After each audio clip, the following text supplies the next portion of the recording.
Welcome to my channel. The Dark Slave. They released the hounds after midnight because cruelty prefers darkness.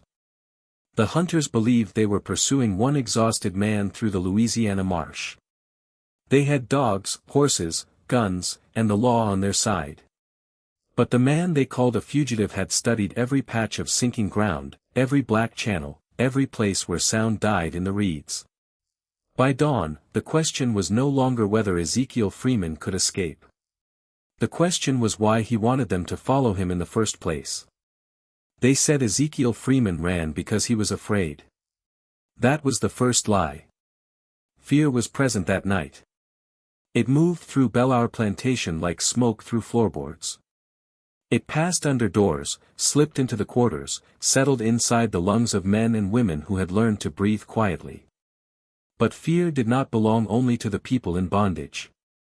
By midnight it had also entered the big house. Augustus Vail did not know it yet.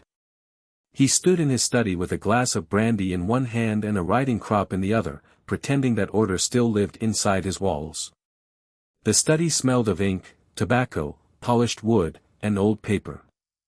On the desk, a lamp burned low beside a stack of receipts, letters, and false records that had made rich men richer and erased poor people from their own names.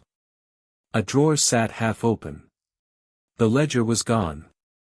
For a moment, Augustus did not move. He stared at the empty space as if the book might return out of obedience. It had been kept there for years, bound in dark leather, wrapped in oil cloth, hidden beneath ordinary plantation accounts. To an outsider, it would have looked like a record of shipments, debts, and property transfers. To the people whose lives had been broken by the names inside it was something else. It was evidence. Children sold under altered names. Families divided after promises had been made. Payments to officials, notes beside dates, initials of men who sat in courtrooms on Sundays and counted profits on Mondays. The ledger did not merely record cruelty. It recorded cooperation. Augustus Vail understood the danger of paper. He had trusted chains, dogs, riders, and silence. But a book could travel farther than a wounded man. A book could reach a newspaper office, a church, a judge not yet bought, a city where whispers turned into testimony. He turned toward the door. Who was in here? No one answered. The servants had learned the value of looking at the floor. The housewoman stood in the hallway with stiff shoulders and empty faces. Among them was Ruth Freeman, 29 years old, thin from work, her hands raw from lie, her eyes lowered with the precision of someone who had survived by hiding intelligence in plain sight. Augustus looked at each face. Ruth did not blink. Outside, the plantation was still. The cane fields lay dark under a low sky. The cabins formed a row of black shapes beyond the yard. Farther out the cypress trees marked the beginning of the wet country where land gave way to water and water pretended to be land. That was where Ezekiel Freeman had spent his life listening. He was 34, though men at Belleair looked older than their years by design. His back had the permanent bend of field labor, but his eyes did not belong to a defeated man. They were patient, watchful, and difficult to read. He had been used for years as a marsh guide whenever Augustus needed timber marked, lost cattle found, or hidden paths cleared after storms. White men called that skill useful. They never called it knowledge. That mistake would matter. Ezekiel knew the marsh in a way no overseer could purchase. He knew which grass grew over water deep enough to swallow a mule. He knew which roots could hold a man and which ones only looked solid. He knew where sound traveled and where it vanished. He knew the smell of coming rain, the direction of hidden current, the thin tremble in the mud before it gave way. Most of all he knew that men who believed themselves masters rarely looked down until the ground was already taking them. That night in the slave quarters 17 people waited without speaking. A baby had been wrapped tightly against his mother's chest to keep him from crying. 2 boys sat barefoot near the door, each holding a sack too small for a life and too heavy for a child. An old man named Josiah had tied strips of cloth around his knees, though everyone knew he could not walk fast. A girl of 13 clutched a tin cup because it had belonged to her mother. No one told her to leave it behind.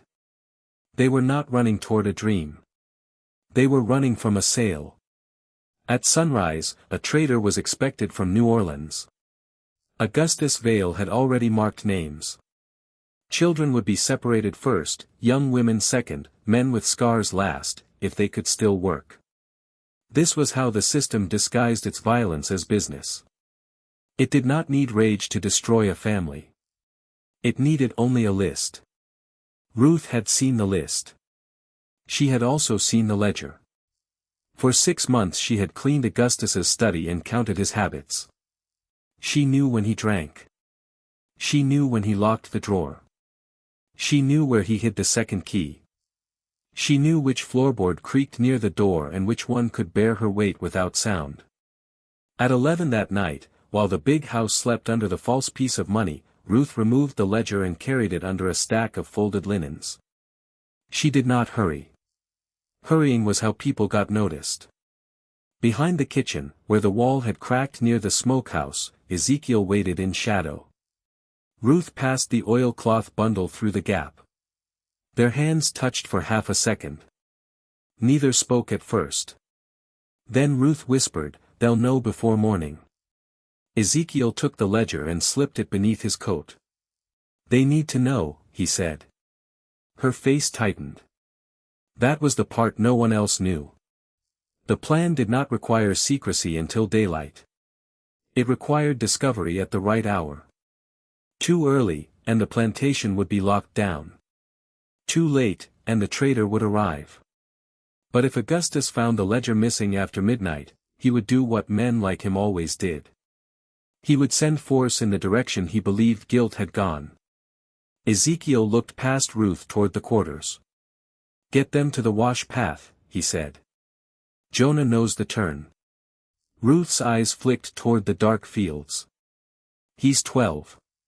He sees what grown men step over." That was true. Jonah had no letters, no schooling, no right to speak in rooms where white men stood, but he knew the marsh signs better than most adults. He could tell a safe path by the tilt of reeds. He could identify shallow water by the insects above it. He had spent years watching because children in bondage were expected to be invisible. Invisibility had become his education. Ruth pulled her shawl tighter. "And you?" Ezekiel listened. From the big house came the first sound of disturbance. A door slammed. A man shouted, then another. "I'll take the dogs," he said. Ruth looked at him then fully. In the faint light, her face showed what discipline had been hiding, not panic, not weakness. Recognition.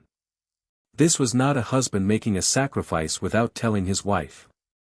This was a strategy they had built together from grief. Years earlier, their first child had been chased to the edge of the marsh after being accused of stealing food. The boy had been 8. The dogs had found him before Ezekiel did. No grave marker stood for him. No record mentioned him. Augustus had called it an accident and deducted the value of lost labor from nobody because the dead child had never been allowed to possess value beyond use. That day Ezekiel stopped fearing hounds. He began studying them. He learned how they trusted scent too deeply. He learned how handlers trusted hounds too blindly. He learned how a trail could be made louder than truth. Fish blood, torn cloth, sweat rubbed onto cane leaves. A boot print pressed where no man needed to step. The dog did not know intention. It knew only invitation, and Ezekiel had prepared one. The bell near the overseer's shed rang once, then again. The plantation woke with violence. Men stumbled from cabins. Women reached for children. A rider crossed the yard. Lanterns appeared near the stables. Somewhere a whip cracked against a post, not flesh, but the message was clear. Augustus wanted obedience before explanation. Silas Pike arrived within the hour. He came from the north road with 4 riders and 6 hounds, his coat buttoned high, his hat low, his expression bored by other people's terror. He was 41, narrow-faced with pale eyes and a mouth that rarely opened unless there was money involved. Men like Silas called themselves trackers. That word was too clean. He hunted human beings for payment and carried himself as if skill could wash the stain from the work. Augustus met him near the stables. One man, Augustus said, Ezekiel Freeman. He took something from my study. Silas glanced at the cabins. Alone? Augustus hesitated. That hesitation was the second crack in the night. I want him found, he said. Silas heard what was not said. A missing book, a frightened planter, a reward likely larger than usual. He smiled without warmth. Then loosed the dogs.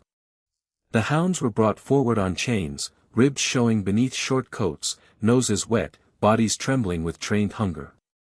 They had been made into instruments. That did not absolve the men who used them. The plantation liked to pretend violence was natural when it could be assigned to animals, laws, markets, or necessity. But every chain had a hand behind it. A scrap of Ezekiel's shirt was given to the lead dog. The animal sniffed once, then pulled hard toward the cane. Silas looked pleased. He's close. Augustus mounted his horse. I'm coming. Silas did not object. Pride was useful in a client. It made him reckless and generous. Across the yard, Ruth stood with the other women.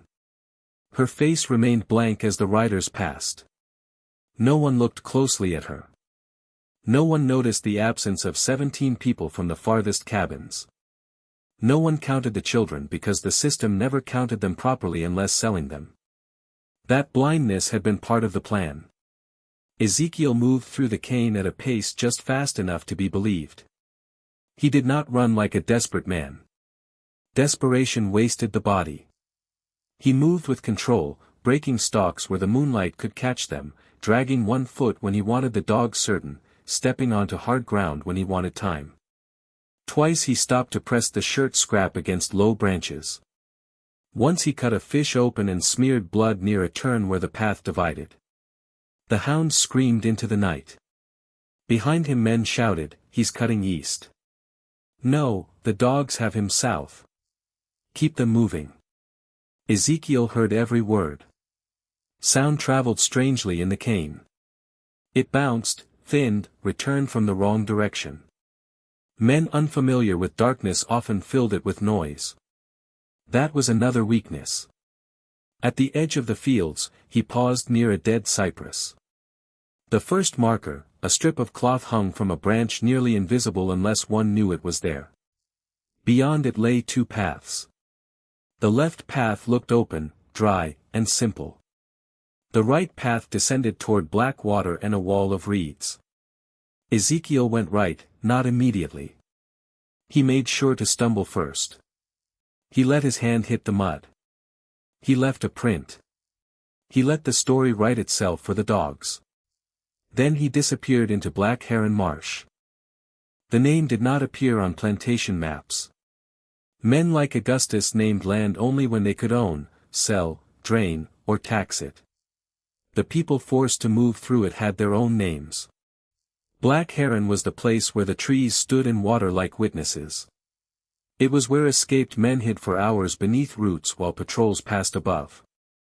It was where women buried items too dangerous to keep and too sacred to lose.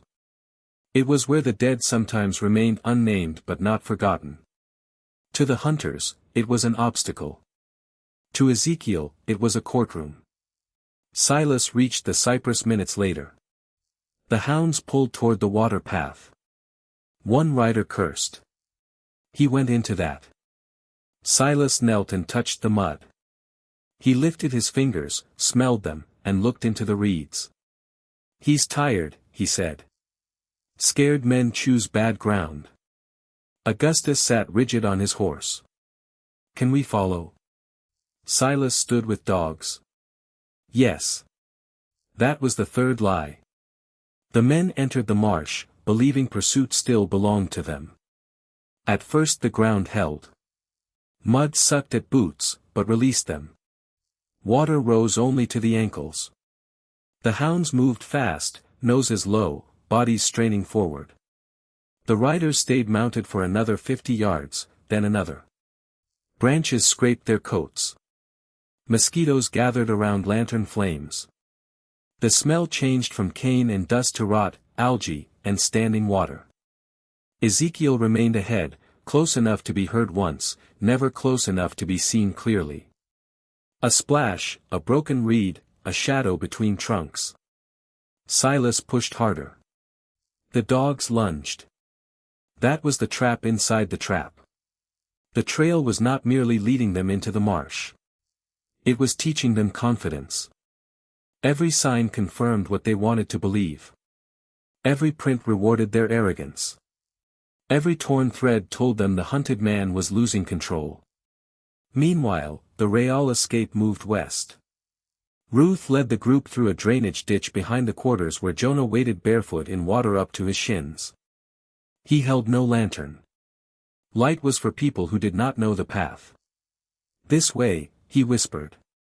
Josiah struggled first. 2 men lifted him under the arms. The baby stirred but did not cry. Ruth carried the ledger beneath her dress, tied flat against her body with a strip of cloth. It pressed against her ribs like a second heartbeat. Behind them, the hounds sounded farther east. That sound would have broken some people. For Ruth, it measured distance. Each bay meant the hunters were following Ezekiel. Each shout meant the yard was emptying of men. Each minute meant the ledger moved closer to the river. Jonah stopped near a patch of pale grass. Not there, he said. One of the men, Isaac, frowned. It looks dry. Jonah shook his head. Too smooth. He stepped left onto a ridge of roots hidden beneath shallow water. The others followed. The girl with the tin cup slipped once, but Ruth caught her by the shoulder. No one spoke harshly. There was no room for blame among people carrying one another through darkness. Back in Black Heron, the hunters began to slow. The first horse refused. It planted its front legs and threw its head, eyes wide, nostrils flaring. The rider kicked its sides. The animal backed into another horse. A lantern swung wildly. Hot oil spilled into the water and vanished. Silas turned. Dismount. No one liked the order. Men who hunt from horseback dislike meeting the ground. It makes them equal to what they pursue. But the trees were too close now, the mud too deep, the water too uncertain. One by one, the riders climbed down. Augustus was last. His boots entered the marsh with a sound he would remember if he survived the night. A low, wet pull, like the earth taking hold. How much farther? He demanded. Silas did not answer directly. The dogs still have him. The lead hound dragged them forward. Ezekiel had doubled back once, crossed a narrow strip of water, then walked along a fallen tree to break his trail, but he had left enough scent beyond it to keep the dogs convinced. He had not confused them. Not yet. Confusion would come later when they were too deep to retreat easily. He crouched behind a screen of reeds and watched them pass. Silas first, holding the lead chain. 2 riders behind him. Augustus in the middle, breathing hard, trying to hide it. The remaining men fanned out poorly, stepping where the dog stepped, trusting paws more than ground. Ezekiel's face did not change. This was the part that required discipline. Hatred could ruin a plan as quickly as fear. He could not rush. He could not show himself too soon. He had to let the marsh do what men refused to imagine it could do. One hound stopped, its ears flattened. Silas jerked the chain. Move. The dog whined. That was the first honest sound of the chase. Not rage, not command, warning. Silas ignored it. The water deepened. Knee-high, then higher. The mud changed texture beneath them. It no longer resisted in a simple way. It shifted. A man would step on what felt like ground, put weight on it, and feel it loosen under him. Roots caught ankles. Hidden holes opened between clumps of grass. The hounds began to lose their straight line, circling, pulling, returning to the same patch of water. Augustus looked around. The trees were all alike. The plantation had vanished. No house lights, no road, no field edge, only trunks, reeds, black water, and the pale steam of breath in damp air. "This is far enough," one rider said. Silas turned on him. "You want to tell Mr. Vale you lost his man?" The rider said nothing. That was how systems of cruelty maintained themselves. Not only through belief, through embarrassment, through debt, through men afraid to appear weak before other men. Pride drove them deeper than necessity would have. Ezekiel moved again. This time he let them see him only for a second. A shape crossing between two cypress trees, a man's shoulder, a flash of white shirt. "There," Augustus shouted. The hounds erupted. Silas released two from the shorter line, trusting them to close the distance. Ezekiel ran.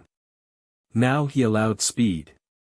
He crashed through reeds, splashed hard, broke branches. The released dogs came after him, their bodies low and powerful. Behind them, Silas cursed and pushed forward. The men followed because momentum had replaced judgment. The marsh narrowed into a channel where water lay dark and still. Ezekiel knew the crossing. 3 submerged roots formed a crooked bridge beneath the surface. Step right, then left, then long onto the moss rise. Miss the second root, and the mud would take the leg to the thigh. He crossed without looking down. The dogs followed the scent line straight. The first made it halfway, then sank chest deep. The second collided with it, clawing at water, barking in panic. The sound cut through the marsh and came back broken. Silas reached the channel and froze.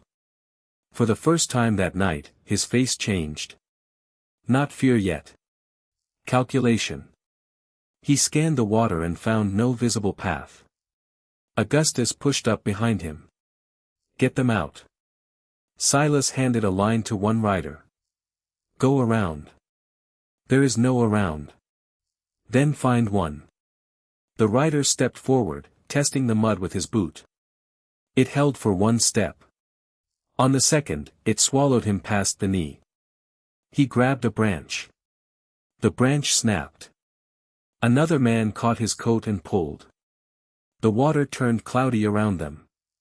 The dogs thrashed harder.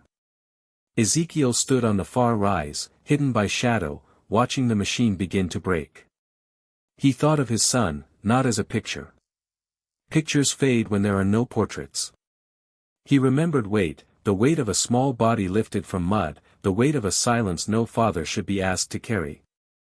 He remembered Ruth standing beside him, not crying, because crying had become another luxury stolen by exhaustion.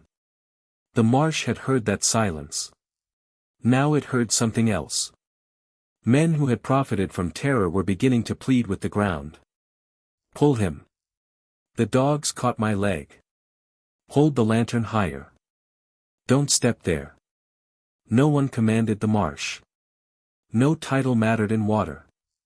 No bill of sale made mud firm. No law passed in a courthouse could teach a fool where to place his foot. That was the moral fact Ezekiel had trusted. The lead hound, still on chain, began to back away. Its body trembled. Silas struck the water near it with the butt of his gun. "Forward." The dog refused. Augustus saw it. His voice rose. "You said they had him." Silas's eyes moved toward the far bank. "They did." Then he saw Ezekiel, not running now, standing. The distance was not great, but the marsh between them made it impossible. Ezekiel's shirt was torn. Mud streaked his face. In one hand he held a small oil lamp, its flame nearly gone. He looked less like a fugitive than a witness called at last. Augustus lifted his gun. The powder was damp. The shot failed. A small click entered the night and died there. Ezekiel did not flinch. For several seconds, no one spoke. Even the trapped dogs had quieted to low, desperate sounds. The hunters stood in water that had climbed above their knees. Behind them, the way back had become uncertain. Ahead of them, the man they hunted watched from dry ground. Silas shouted across the channel, "Where is the road out?" Ezekiel's answer was quiet, but the marsh carried it. "You passed it an hour ago." The words did not sound triumphant. That made them worse. They sounded like a record being corrected. Augustus stepped forward in rage and sank to his thigh. Two men grabbed him before he went deeper. His hat fell into the water and drifted away. For the first time in his life, perhaps he reached for help and did not receive obedience quickly enough. Ezekiel turned away before the scene finished. He did not need to watch every consequence. The purpose of the night was not revenge alone. Revenge was too small for what had been taken. The purpose was removal, delay, exposure. Ruth still had to reach the river. The ledger still had to speak. He moved along the rise through a curtain of moss, following a path so narrow, even moonlight seemed careful upon it. Behind him, the hunters continued shouting. Ahead, somewhere beyond the black trees, 17 people were walking toward a world that might still reject them, hunt them, cheat them, and call their testimony inconvenient. But they were walking. That mattered. At bell hour, the cabins stood open. The trader from New Orleans would arrive at sunrise expecting inventory. He would find absence. Augustus's study would still smell of tobacco and brandy, but the drawer would remain empty. The system would do what it always did when exposed. Deny, minimize, threaten, and search for someone weaker to blame. But paper had left the plantation. So had memory. So had the people Augustus had planned to divide. And in the deep marsh, where the hunters believed they had cornered one man, the truth had turned around and cornered them. History often records escape as movement away from danger. That is incomplete. Sometimes escape is also an accusation. Sometimes survival is evidence. Sometimes the hunted do not vanish because they are lost. They vanish because they know exactly where they are going and the men chasing them do not. If this story holds your attention, stay with it. Because what happened in Black Heron Marsh was not just an escape through water and mud. It was the beginning of a reckoning that Belleair Plantation had spent years trying to bury. Subscribe and follow the next part of this dark history where Ruth carries the ledger toward the river and the names inside it threaten to bring down men who thought no one would ever dare write the truth. By the time Ezekiel Freeman disappeared beyond the first black line of cypress trees, the men behind him believed the chase had entered its final stage. That was the fourth mistake. A pursuit is easiest to understand when it looks simple. One man runs. Other men follow. Dogs pull at chains. Horses strike wet ground. Lanterns swing. Commands cut through the dark. On paper, it appears orderly. In plantation records, it might have been described as recovery, enforcement, correction. But records written by violent men are rarely honest about the moment violence begins to fail. What happened inside Black Heron Marsh was not a chase. It was a transfer of control. Ezekiel had entered the swamp with no horse, no gun worth mentioning, no uniform, no legal protection, and no one behind him who could safely intervene. Silas Pike entered with paid riders, trained hounds, firearms, and the confidence of a man who had turned other people's terror into a profession. Yet only one of them understood where they were. The swamp did not announce itself all at once. It took the hunters gradually, as if allowing them time to confess their arrogance through each step. At first the path seemed passable. The water lay shallow over packed mud. Tall reeds opened into narrow corridors. Cypress knees rose from the ground like blunt black teeth. The dogs kept their noses low and drove forward with savage certainty. Silas followed the lead hound with practiced focus. He trusted the animal more than any map. He had built his reputation on that trust. Men hired him because he could read a broken twig, a bent blade of grass, a faint print in sand. In another landscape, those skills had made him dangerous. In Black Heron, they made him predictable. Ezekiel had counted on that. Hours earlier, before the alarm bell rang, he had prepared the first false trail near the cane. He rubbed sweat into a strip of torn shirt and dragged it along a low branch at knee height.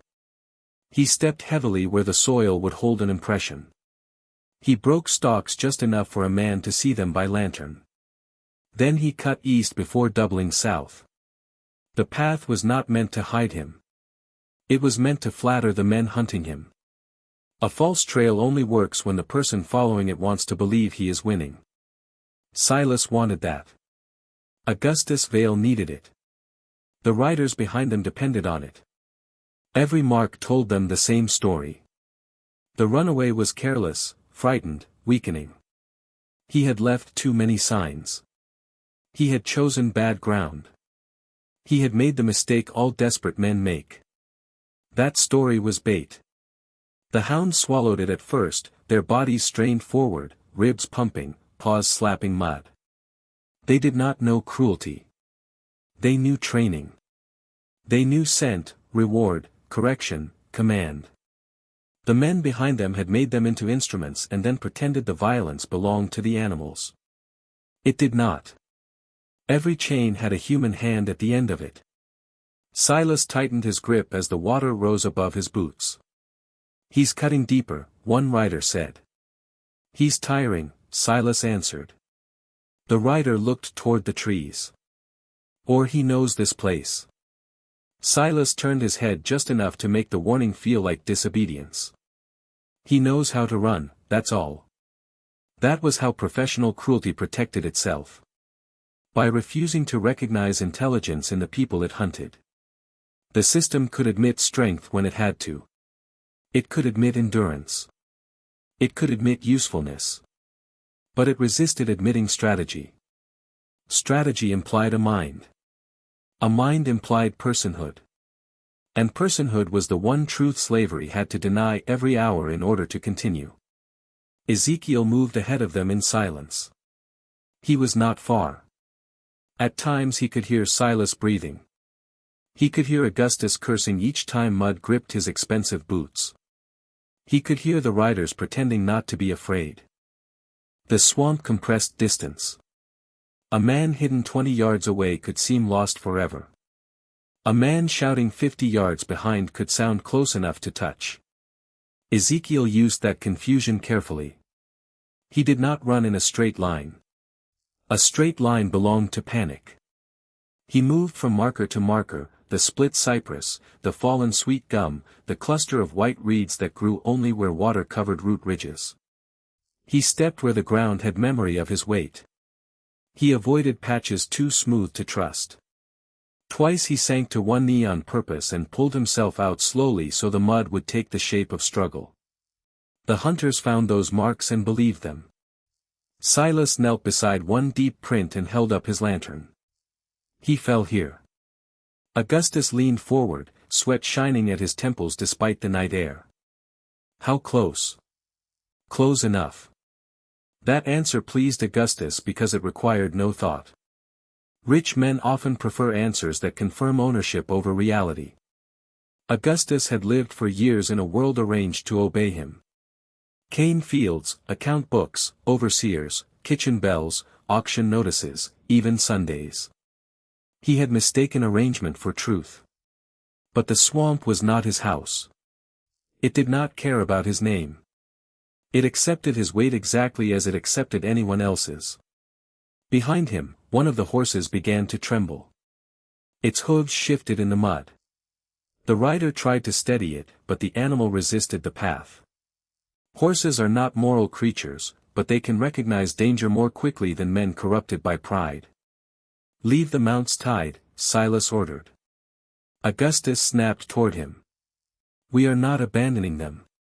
We can't ride through this. I paid for speed. And now you need quiet." The two men stared at each other in the lantern glow. For a brief second, their alliance showed its true form, not loyalty, transaction. Augustus paid. Silas performed. Both men understood power, but neither trusted the other beyond usefulness. Finally, Augustus dismounted. His boots entered the water with a thick sucking sound. He looked down, offended. The riders followed. One tied the horses to a cluster of cypress roots. Another checked the powder in his pistol and tried to keep it dry beneath his coat. The dogs whined, impatient. Silas took the lead again. Ezekiel heard the change in rhythm. Men on foot made different mistakes. They watched their own feet too much. They lost sight of one another. They clustered near the easiest path, which was often the most dangerous because it had been made easy by water moving beneath the surface. They trusted anything that looked firm. They cursed when the ground contradicted them. The swamp was beginning its testimony. Far west of them, Ruth Freeman moved through a different kind of dark. There were no hounds near her now, but the danger had not lessened. It had only changed shape. She led 17 people through a drainage cut behind the lower field where stagnant water reflected no moon. Jonah walked ahead barefoot, stopping every few yards to feel the bottom with his toes. He carried a branch stripped of leaves. Not a weapon, a question. He pushed it into the mud before each turn. If the branch sank too easily, he shifted direction. If bubbles rose black and slow, he backed the group away. If reeds leaned inward, he avoided the center. The boy did not explain his reasoning. He had learned from watching, and watching does not always translate into words. Ruth trusted him anyway. That trust was one of the quiet crimes the plantation never expected. It assumed the enslaved could labor together but not plan together, suffer together but not organize, whisper together but not build a system of knowledge beneath the master's floorboards. It saw community as weakness because it did not understand that community was how people survived what had been designed to isolate them. The baby stirred against his mother's chest. The mother froze. Everyone stopped. From far away, the hounds bayed again. The child whimpered once, barely a sound. Ruth stepped close and placed a hand on the mother's shoulder.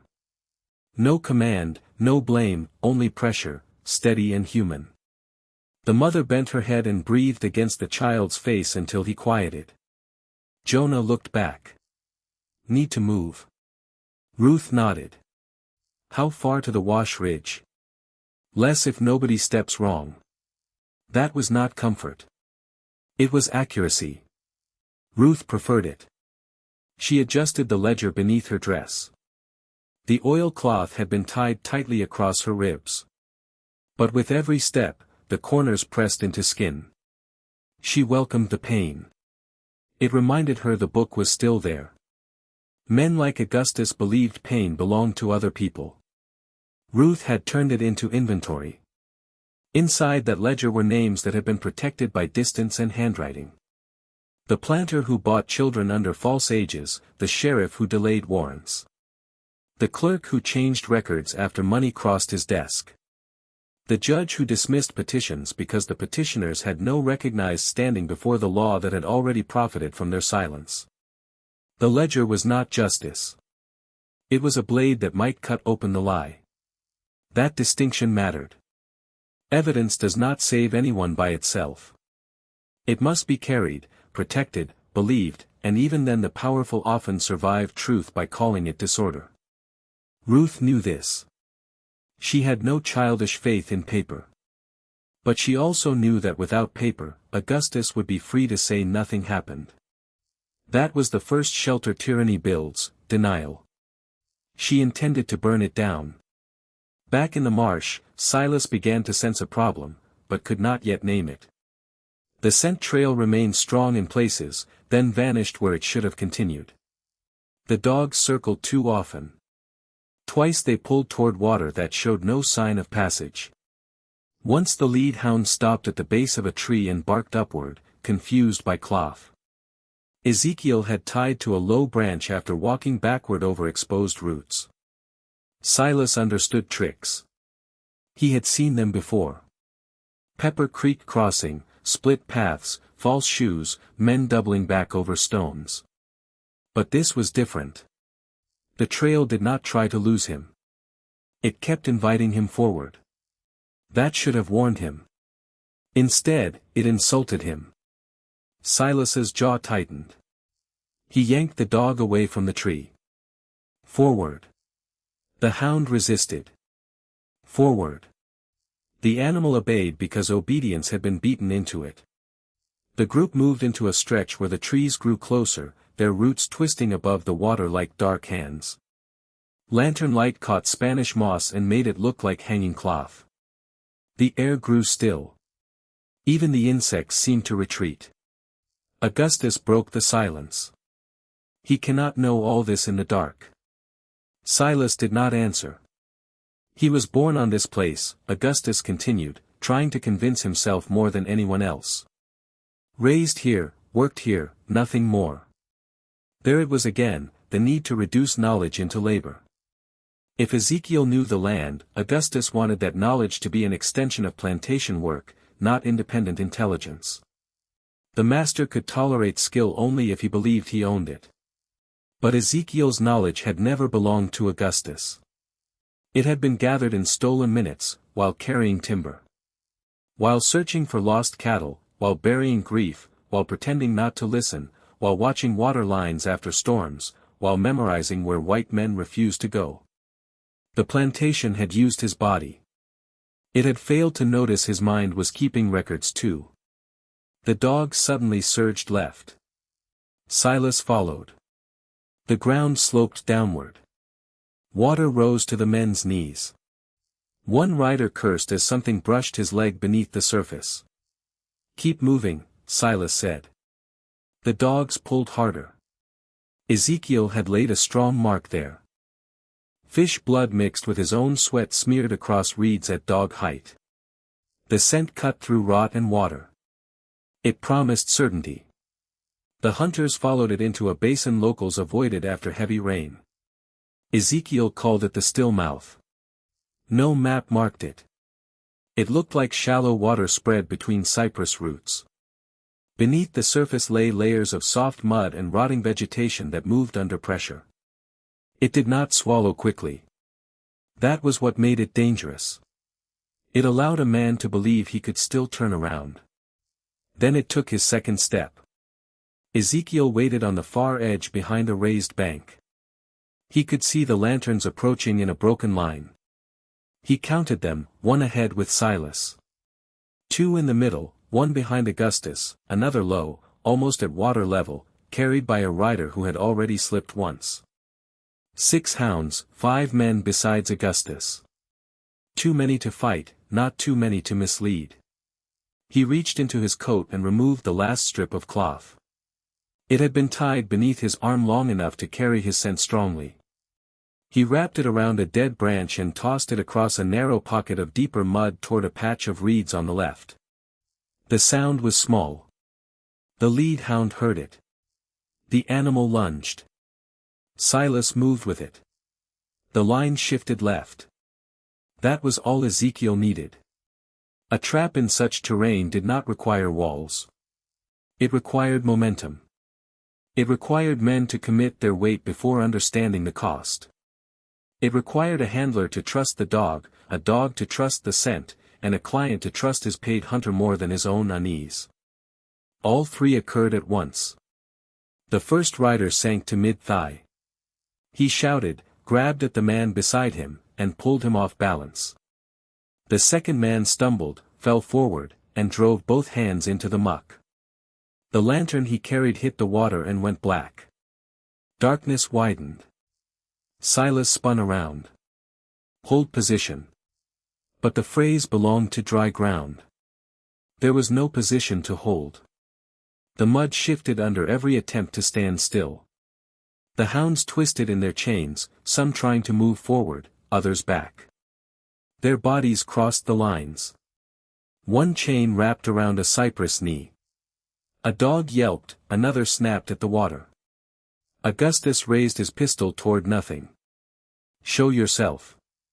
His voice cracked against the trees and returned smaller. No one answered. That silence did more damage than a taunt. Men like Augustus expected fear to respond. They expected begging, panic, bargaining, some proof that their power still arranged the emotional world around them. Ezekiel denied him even that. Silas cut one chain loose to untangle the lead hound. It bolted toward the reeds where the scented cloth had fallen, made 3 desperate strides, then plunged chest deep into soft mud. The animal thrashed. Water splashed black across its face. One rider moved to help it. Silas grabbed his sleeve. "Don't." The rider stared at him. "It'll pull you in." The dog screamed. A trained instrument had become a living creature again, terrified and trapped by orders it never understood. The men listened, none moved. This is where the moral stain becomes impossible to hide. They had brought the dogs to spread fear through human quarters. They had trusted the panic of animals when it served them. But the moment the same terror demanded risk from them, they calculated distance.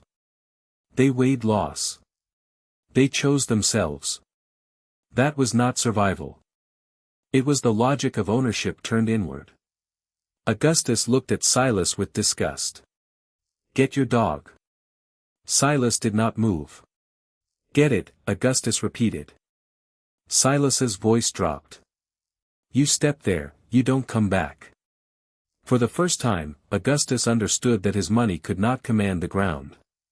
He turned away, furious, not because the dog suffered, but because the scene exposed the limit of his authority. Another hound began pulling backward. Then another. The pack no longer wanted the trail. This was the breaking point Ezekiel had been waiting for. Hounds trained to pursue could still recognize an environment where pursuit no longer made sense. Their handlers, trapped by pride and payment, were slower to learn. Silas tried to regroup. "We back out to the ridge." A rider pointed behind them. "Which ridge?" The lanterns turned. Every direction looked wrong. The path they had used had filled with disturbed water and broken reeds. Their own footsteps had collapsed the edges. The horses were out of sight. The cypress trunks repeated in every direction. The sound of the trapped dog made thinking harder. Mosquitoes gathered around their faces. Mud dragged at their boots with each movement. Augustus scanned the darkness. "He's close." Silas heard the accusation. "So is the way out if you let me work." "You lost control of your animals." Silas stepped closer and you lost control of your plantation. No one spoke after that. The sentence hung in the marsh like a charge formally entered because it was true. At that same hour, Ruth's group reached the wash ridge. The ridge was not high ground by ordinary standards.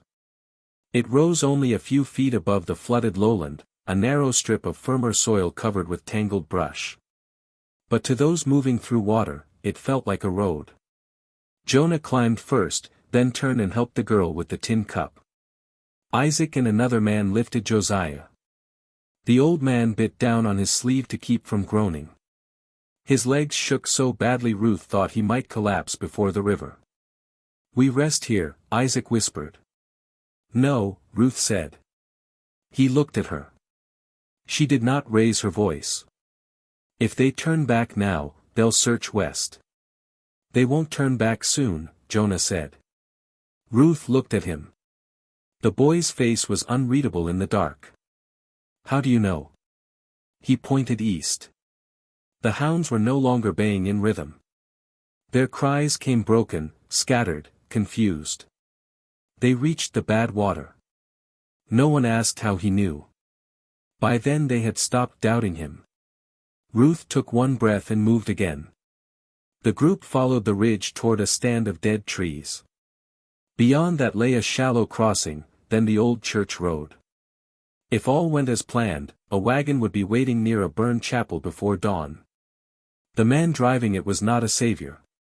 He was a printer's assistant from Baton Rouge, connected to people who opposed slavery and distrusted local courts. He had agreed to carry the ledger and whoever could fit beneath tarps of hay. Ruth did not know whether he would keep his word. Trust in her world was never clean. It was measured against risk, need, and the absence of better options. Still she walked. Behind her, the plantation that had claimed her body for years grew smaller with every step. But escape did not erase what had happened there. That is another lie often told for comfort. Freedom does not undo the sale of a child. It does not restore names removed from records. It does not return years spent under command. The best it can do at first is stop the next theft. Ruth carried the ledger because stopping the next theft required more than reaching the river. It required accusation. In the marsh basin, accusation had taken another form. Ezekiel stepped into view. Not fully, just enough.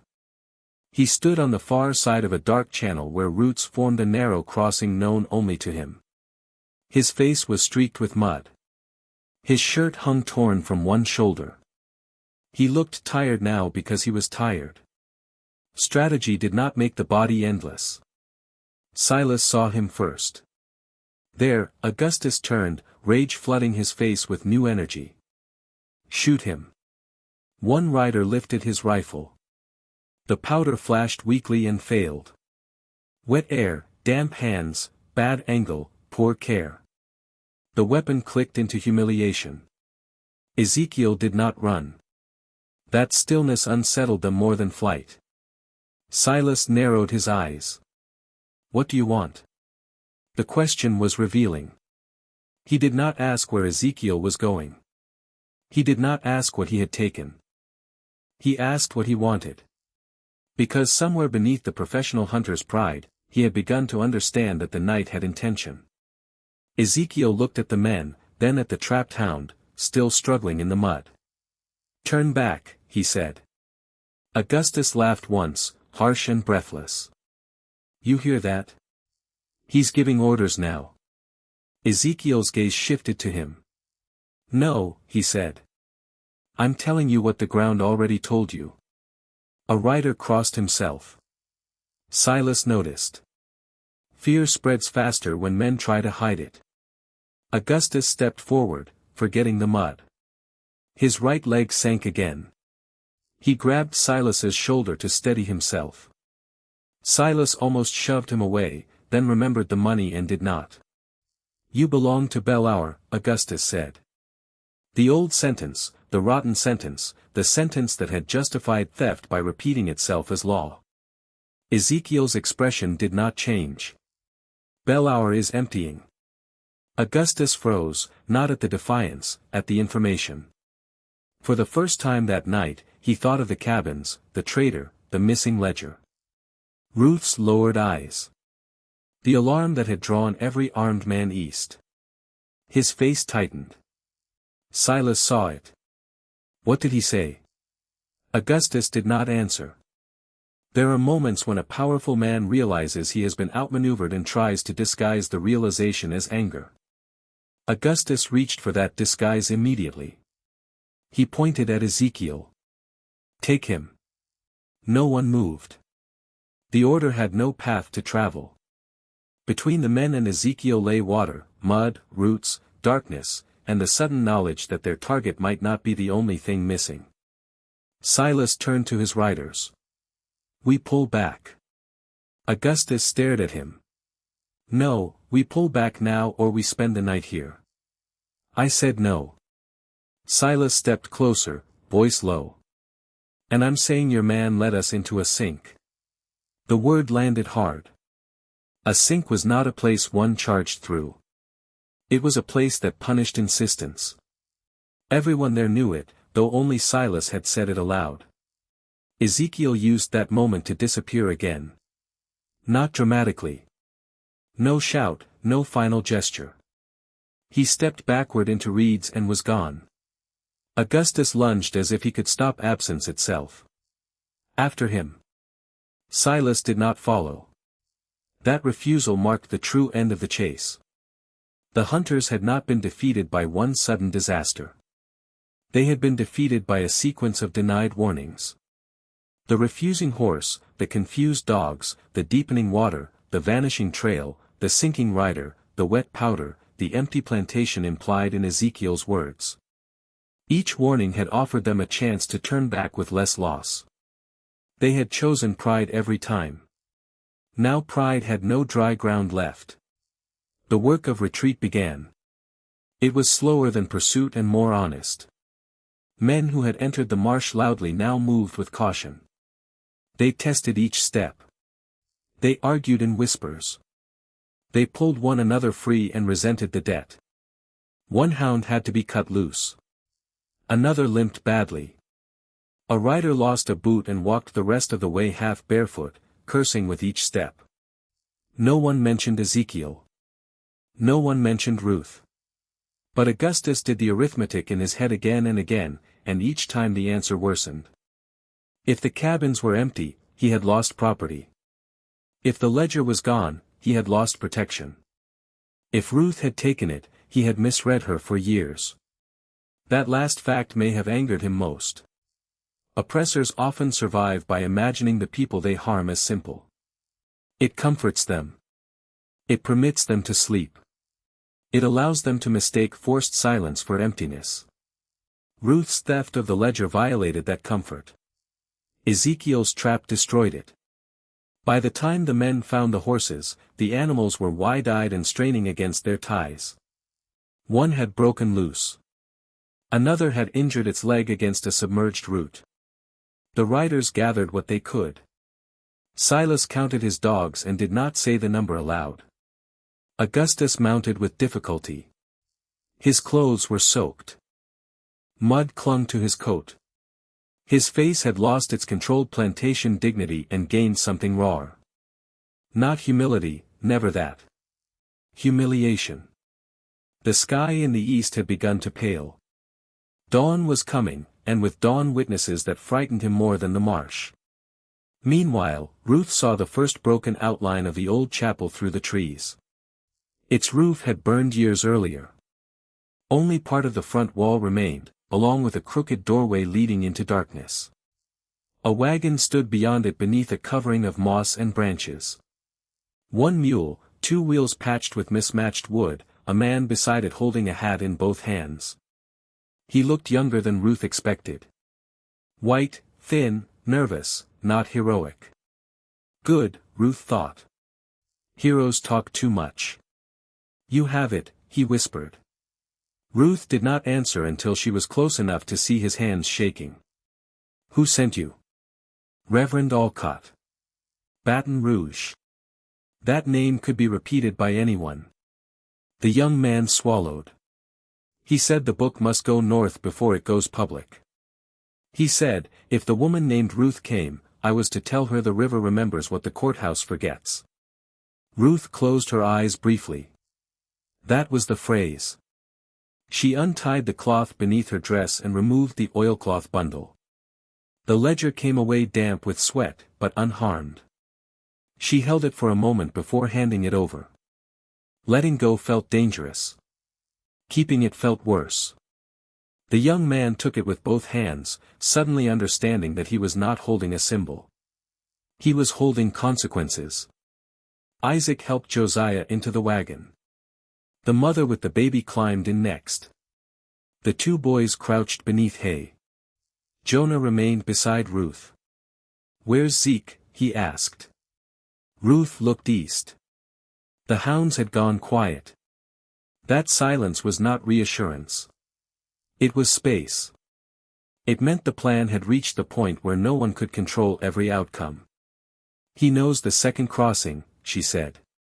Jonah studied her face as if deciding whether she believed it. She did because belief was required now, not as comfort, but as discipline. In Black Heron Marsh, Ezekiel moved alone along the hidden ridge. He had heard the hunters begin retreating. That was enough. He did not celebrate. Celebration belonged to safety, and safety had not yet been earned. He still had to cross north, circle west, and reach the old chapel before the sun rose high enough to expose movement. His legs ached. Mud had filled one shoe. A cut along his forearm burned where swamp water touched it. Twice he paused to listen for pursuit. None came. But he knew Augustus would return to the plantation soon, and a cornered master was not less dangerous. He was more honest. That was the shape of the coming day. Not victory, exposure. Not rescue, retaliation. The ledger had left Belleair, but Belleair would not collapse quietly. It would accuse the stolen of theft, the fleeing of crime, the witnesses of lying, the dead of never having existed. This is why the story matters. Because the violence did not end when one group reached a wagon. It did not end when the dogs failed. It did not end when a proud hunter lost his way in mud. Systems built on human bondage did not fall because they were ashamed. They fought hardest when named.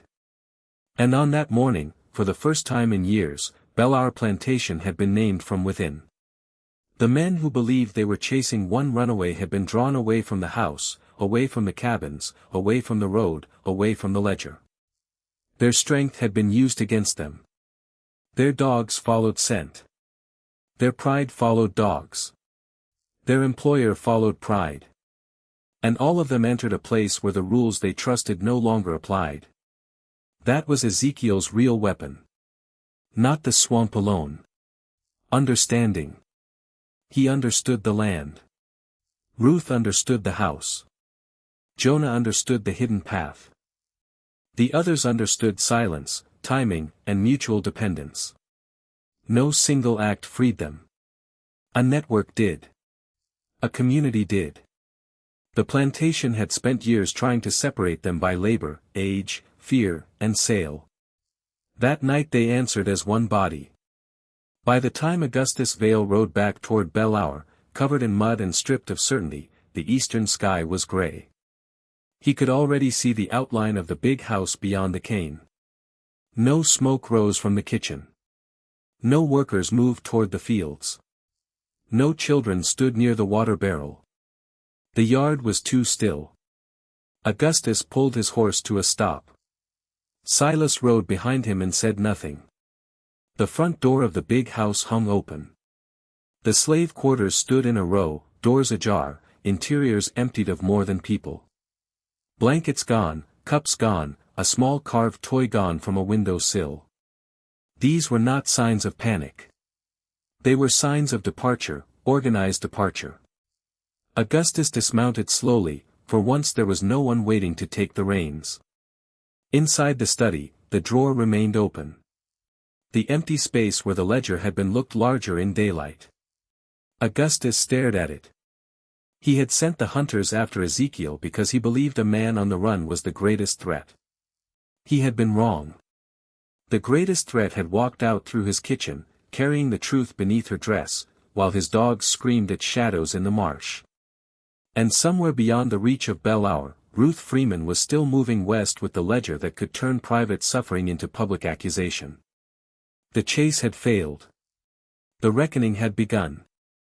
The first light over Belleair Plantation did not bring relief. It brought inventory. That was how Augustus Vale understood the world. When fear did not interrupt him. Fields were inventory, tools were inventory, animals were inventory, people were inventory, though the word was too clean for what it concealed.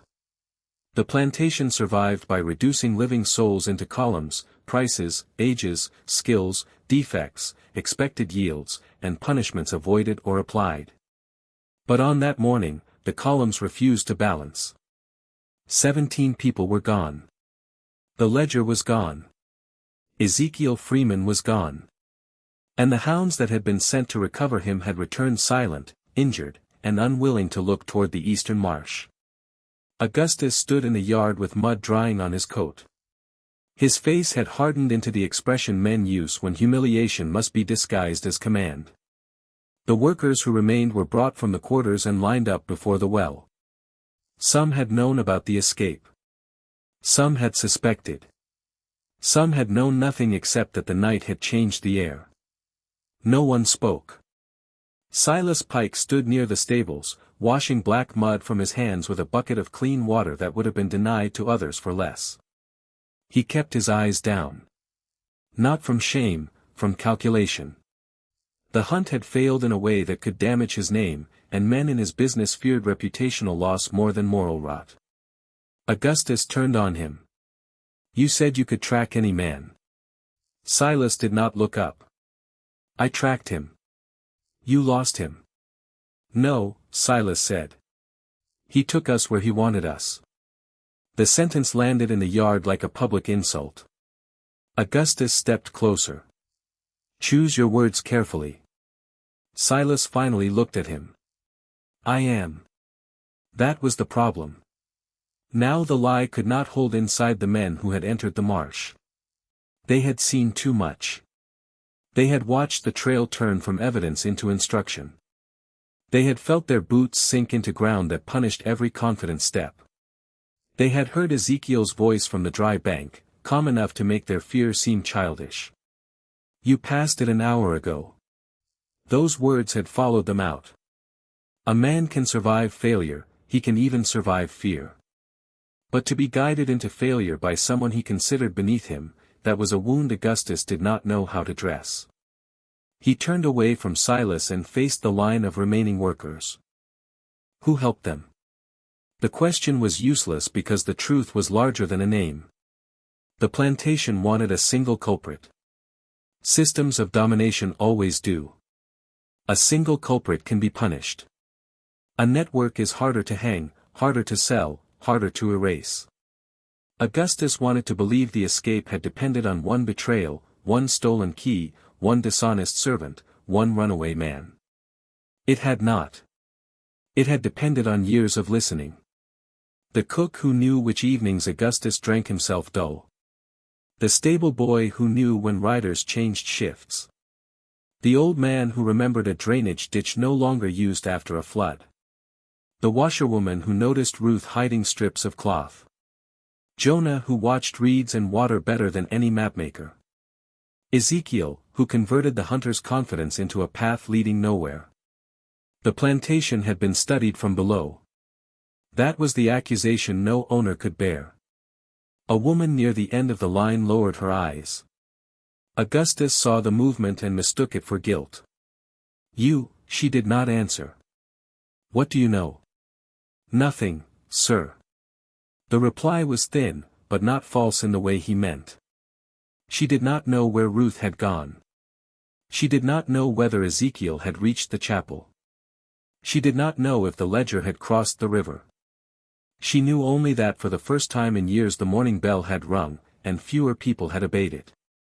Augustus stepped toward her. Before he could speak again, a rider appeared on the north road. The trader from New Orleans had arrived. His name was Mr. Calloway, though names in that trade mattered less than ledgers, receipts, and the ability to look at suffering without interruption. He came in a dark coat with 2 assistants and a wagon meant for human cargo. He expected a profitable morning.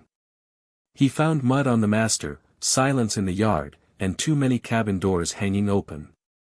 Calloway removed his gloves slowly. Mr. Vale. Augustus did not answer at once. The trader looked toward the quarters. Where are they? It was a simple question. It exposed the entire ruin. Augustus turned his rage into posture. There was an incident. Calloway's eyes narrowed. An incident does not empty cabins. Silas watched from the stables.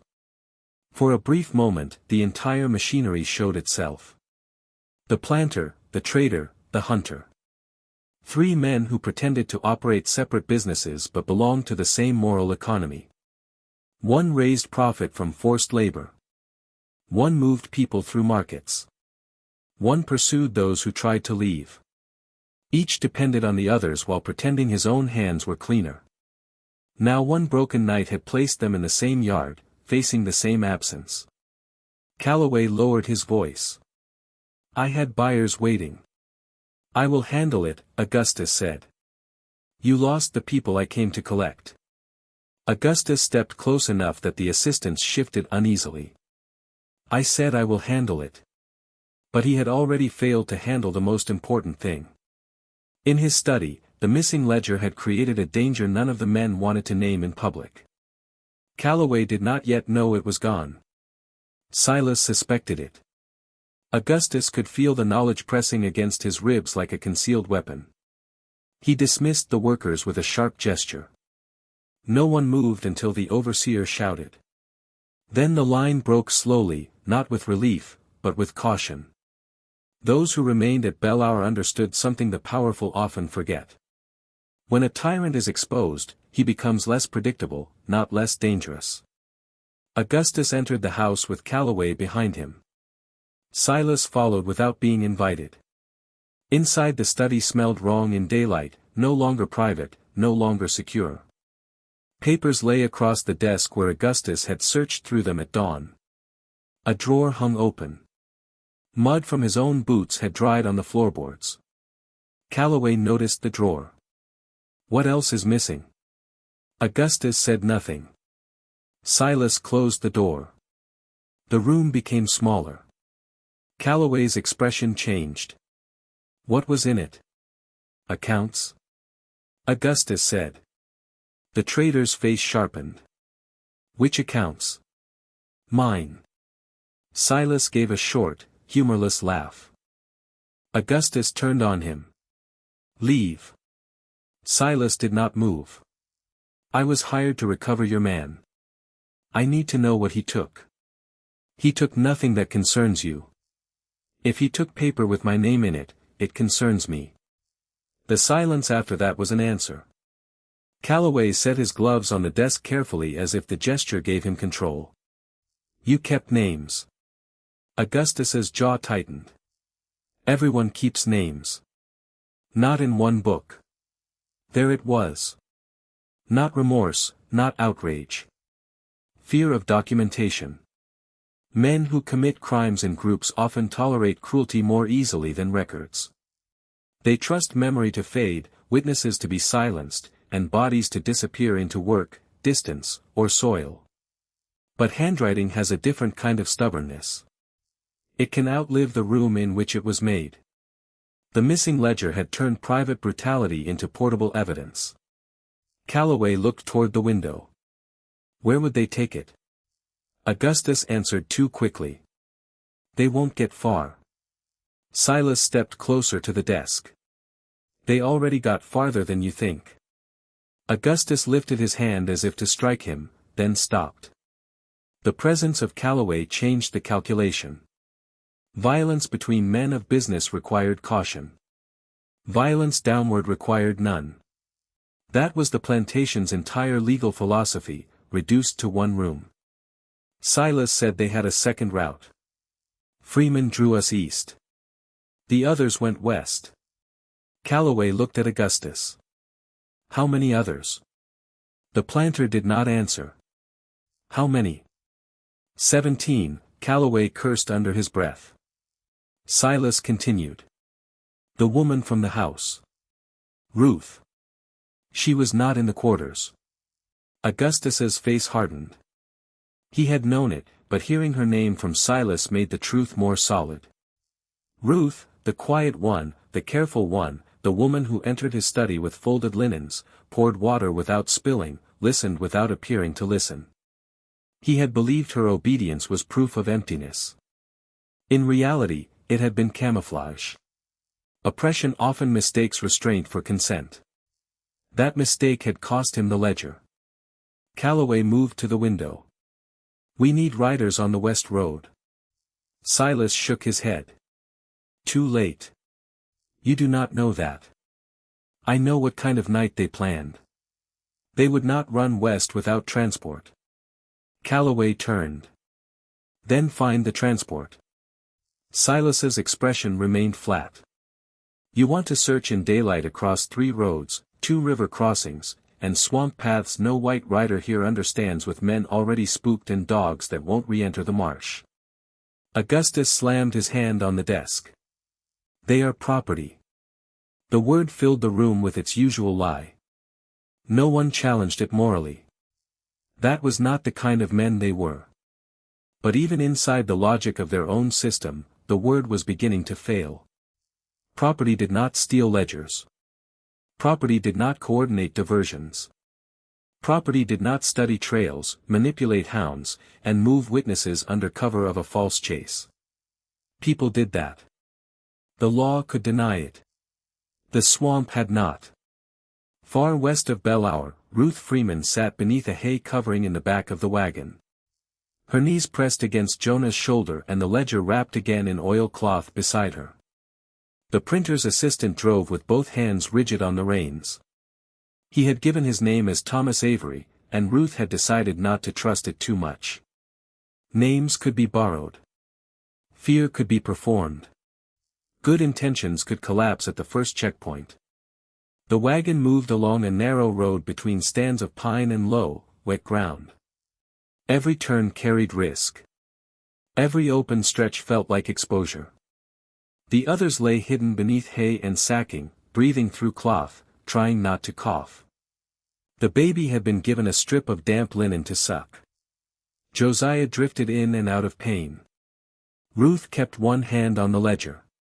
Jonah whispered, "Will they follow?" "Yes." When as soon as they stopped blaming one another. The boy seemed to consider that. "Then we still have time." Ruth looked at him. In another life he would have been praised for intelligence. In this one his mind had to hide inside usefulness. She felt a familiar anger rise. Not hot, not loud, but precise. A system that feared literacy had still failed to prevent thinking. It had only forced thought to travel by other roads.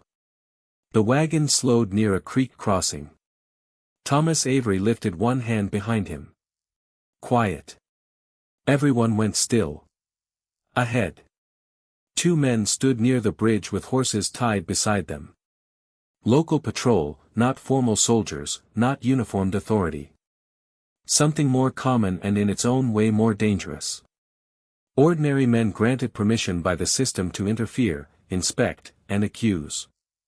Avery straightened his coat and drove forward. One man stepped into the road. "Morning." Avery nodded. "Morning. What you hauling?" "Feed and scrap iron." The man walked alongside the wagon, his eyes moved over the hay. "From where?" "Mill north of Patterson." "That's so." The second man came closer, chewing tobacco, one hand resting near his belt. Ruth felt Jonah tense beside her. She placed 2 fingers against his wrist. "Still." The first patrolman pushed at the hay with a short stick. It came within inches of Josiah's face. No one breathed. Avery forced irritation into his voice. "You poke any deeper, you buy what you damage." The patrolman looked up. Big talk for a boy. Not talk, invoice. The word worked because it belonged to commerce.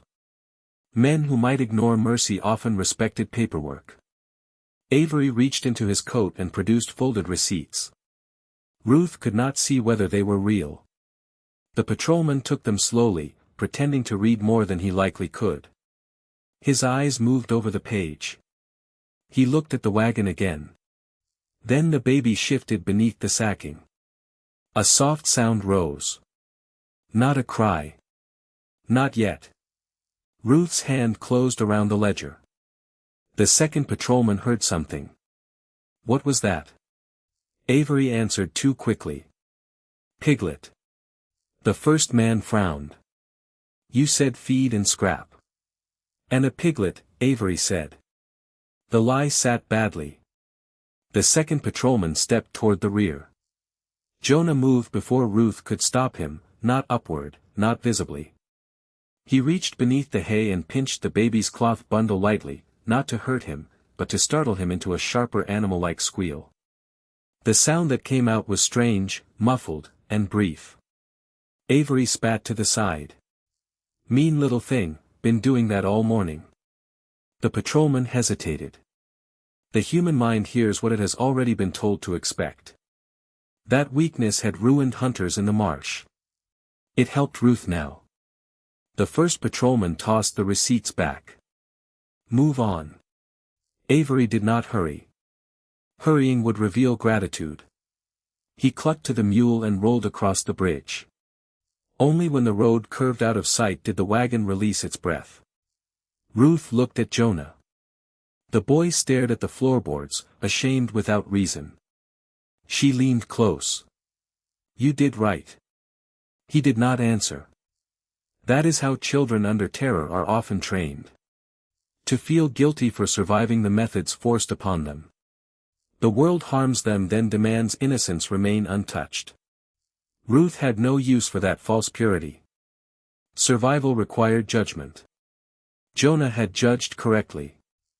The wagon continued west. Behind them at Belle Hour, Augustus began assembling a second search. Not a chase this time. A sweep. Men rode to neighboring farms. Messages were sent to crossings. Descriptions were given, most of them wrong. The missing were reduced again into lists. Height, age, scars, clothing, market value. Ruth was described as a house servant of quiet disposition, a phrase that proved how little they had seen. Ezekiel was described as dangerous, though he had harmed no one directly. That was the word used whenever an oppressed person became difficult to control. Dangerous, not because he carried violence, because he carried proof that the powerful could be outthought.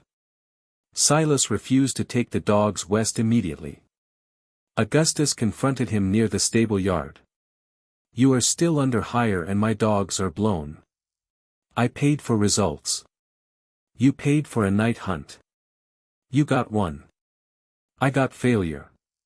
Silas stepped into the shade of the stable. "You got the result of following a man into ground he owned better than you did." Augustus's face darkened. "He owns nothing." Silas did not smile. "That belief is why you lost him." The accusation was accurate enough to be dangerous. Augustus moved closer. "Careful, Pike." "No, you be careful. That book reaches Baton Rouge. Maybe New Orleans. And every man whose initials sit beside yours starts looking for someone to blame." Calloway standing near the carriage heard this and turned away. Not from ignorance, from confirmation. The network was already beginning to protect itself. That is the reflex of corrupt power. Before it seeks truth, it seeks distance. Before it admits wrongdoing, it identifies expendable partners. The ledger had not yet been opened in public, but already it was working. It made men imagine testimony. It made them review signatures. It made them fear each other. Augustus understood for years the ledger had given him leverage. If a sheriff hesitated, Augustus had a date. If a trader disputed payment, Augustus had a line entry. If a judge demanded discretion, Augustus had initials and amounts. He had kept the book as insurance against other guilty men. Now the insurance had become a weapon against him. He ordered riders west anyway. By noon, the roads around Belle Hour had changed. Men who had ignored cries from the quarters for years suddenly claimed concern for law. They gathered at junctions. They questioned wagon drivers. They searched abandoned sheds. They invented urgency because property had moved without permission. They called it disorder because they could not call it liberation. Ezekiel watched some of this from a ditch north of the old chapel road. He had reached the area after sunrise, but did not approach the wagon directly. That had been agreed. If he was followed, he would draw pursuit again. If he was alone, he would wait for the crow call from Jonah. He lay in damp grass, one arm bandaged with cloth torn from his sleeve, listening to riders pass on the road above. 2 men, maybe 3, one horse limped. They spoke carelessly. Vales lost his mind. "Wouldn't you? 17 gone in one night. He'll blame Pike. Books. What worries him? What book? Don't know. Something from the study." Their voices faded. Ezekiel closed his eyes. Ruth had made it far enough for rumors to outrun facts. That was something. He waited another hour before moving. Hunger made his body feel hollow. Fatigue blurred the edges of sound. But he did not allow himself to hurry. The old chapel stood near an exposed section of road. Anyone watching from the tree line could see movement around it. He circled through low brush until he found the mark. 3 stones stacked beside a burned stump. Safe. He approached from the rear. The chapel was empty for one cold moment. He thought he was too late. Then he heard it. A crow call. Badly done. Too high. Too short. Jonah. Ezekiel turned toward a collapsed wall where brush covered a shallow storage pit once used for root vegetables. The branches shifted. Jonah's face appeared first, then Ruth's hand. She came out slowly, covered in dust and hay. For several seconds, neither she nor Ezekiel spoke. The world had not allowed them many public gestures of affection. Even private tenderness had been rationed by exhaustion, fear, and the constant possibility of being watched. Now they stood in the ruins of a burned chapel, with riders searching the roads and a stolen ledger already moving away from them, and still their first instinct was restraint. Ruth touched the cut on his arm. "You're bleeding. Not enough to matter. That is not your decision." There was the smallest break in her voice, not weakness. Evidence of what the night had cost. Ezekiel looked past her. The others hidden south. Avery took the ledger ahead with Josiah and the baby. The rest wait until dark. You trusted him. I trusted the phrase. Ezekiel nodded. It was all they had. Jonah climbed out fully. They came through the bad water. Ezekiel looked at him. Yes, all of them. Enough. The boy's face showed no satisfaction.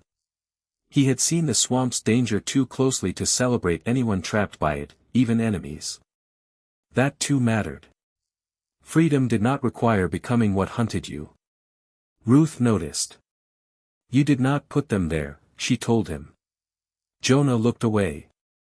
I showed the path. You showed us a way out. They chose theirs. The distinction was necessary. Oppression depends on confusing responsibility. It punishes escape as provocation. It treats resistance as the cause of violence rather than the answer to it. But the hunters had entered the marsh by choice, by contract, by command, by profit.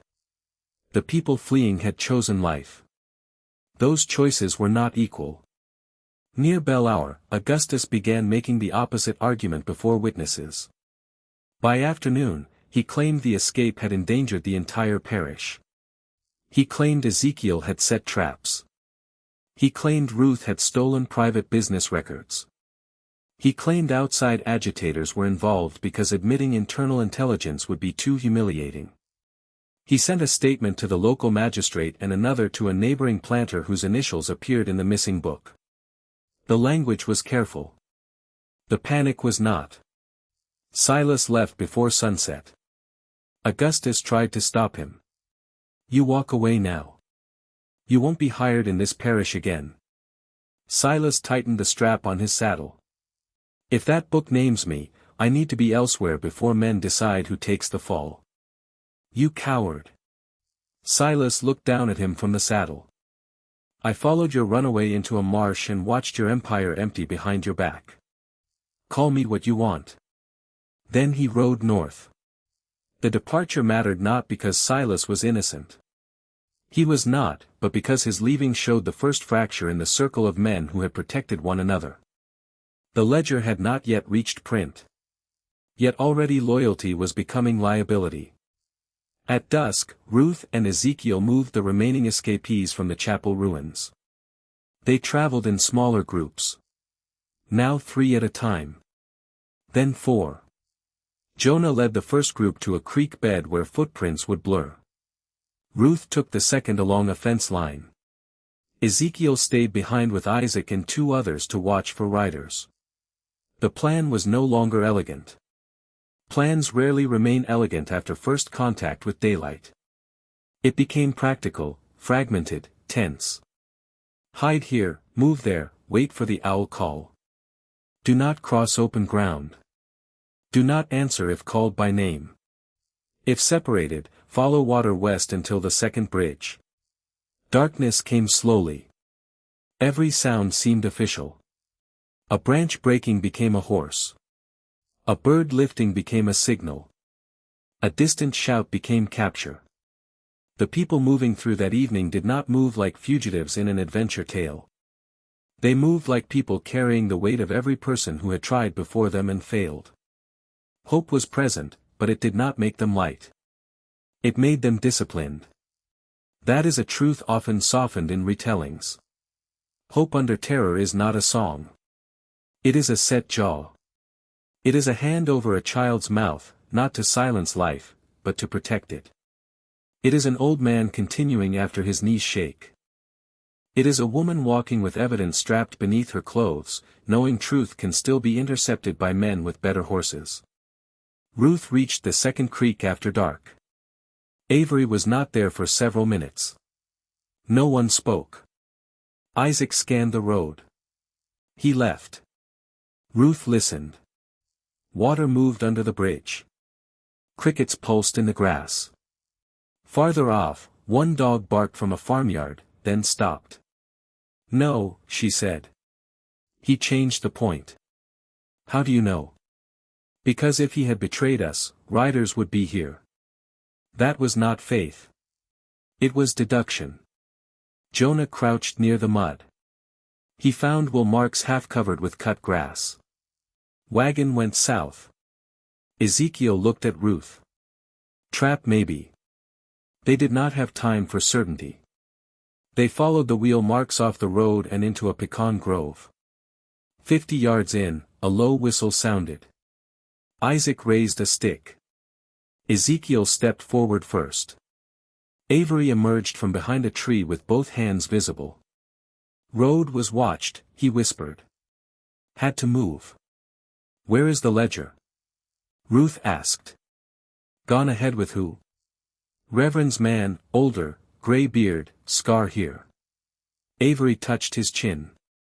He knew the second phrase. Ruth's shoulders lowered by a fraction. The book was no longer with them. That made them safer. It also made the story harder to control.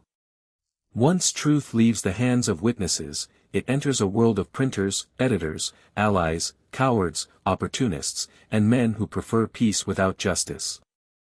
Ruth knew the ledger could be hidden, dismissed, bargained over, or used by powerful men against one another without freeing anyone else.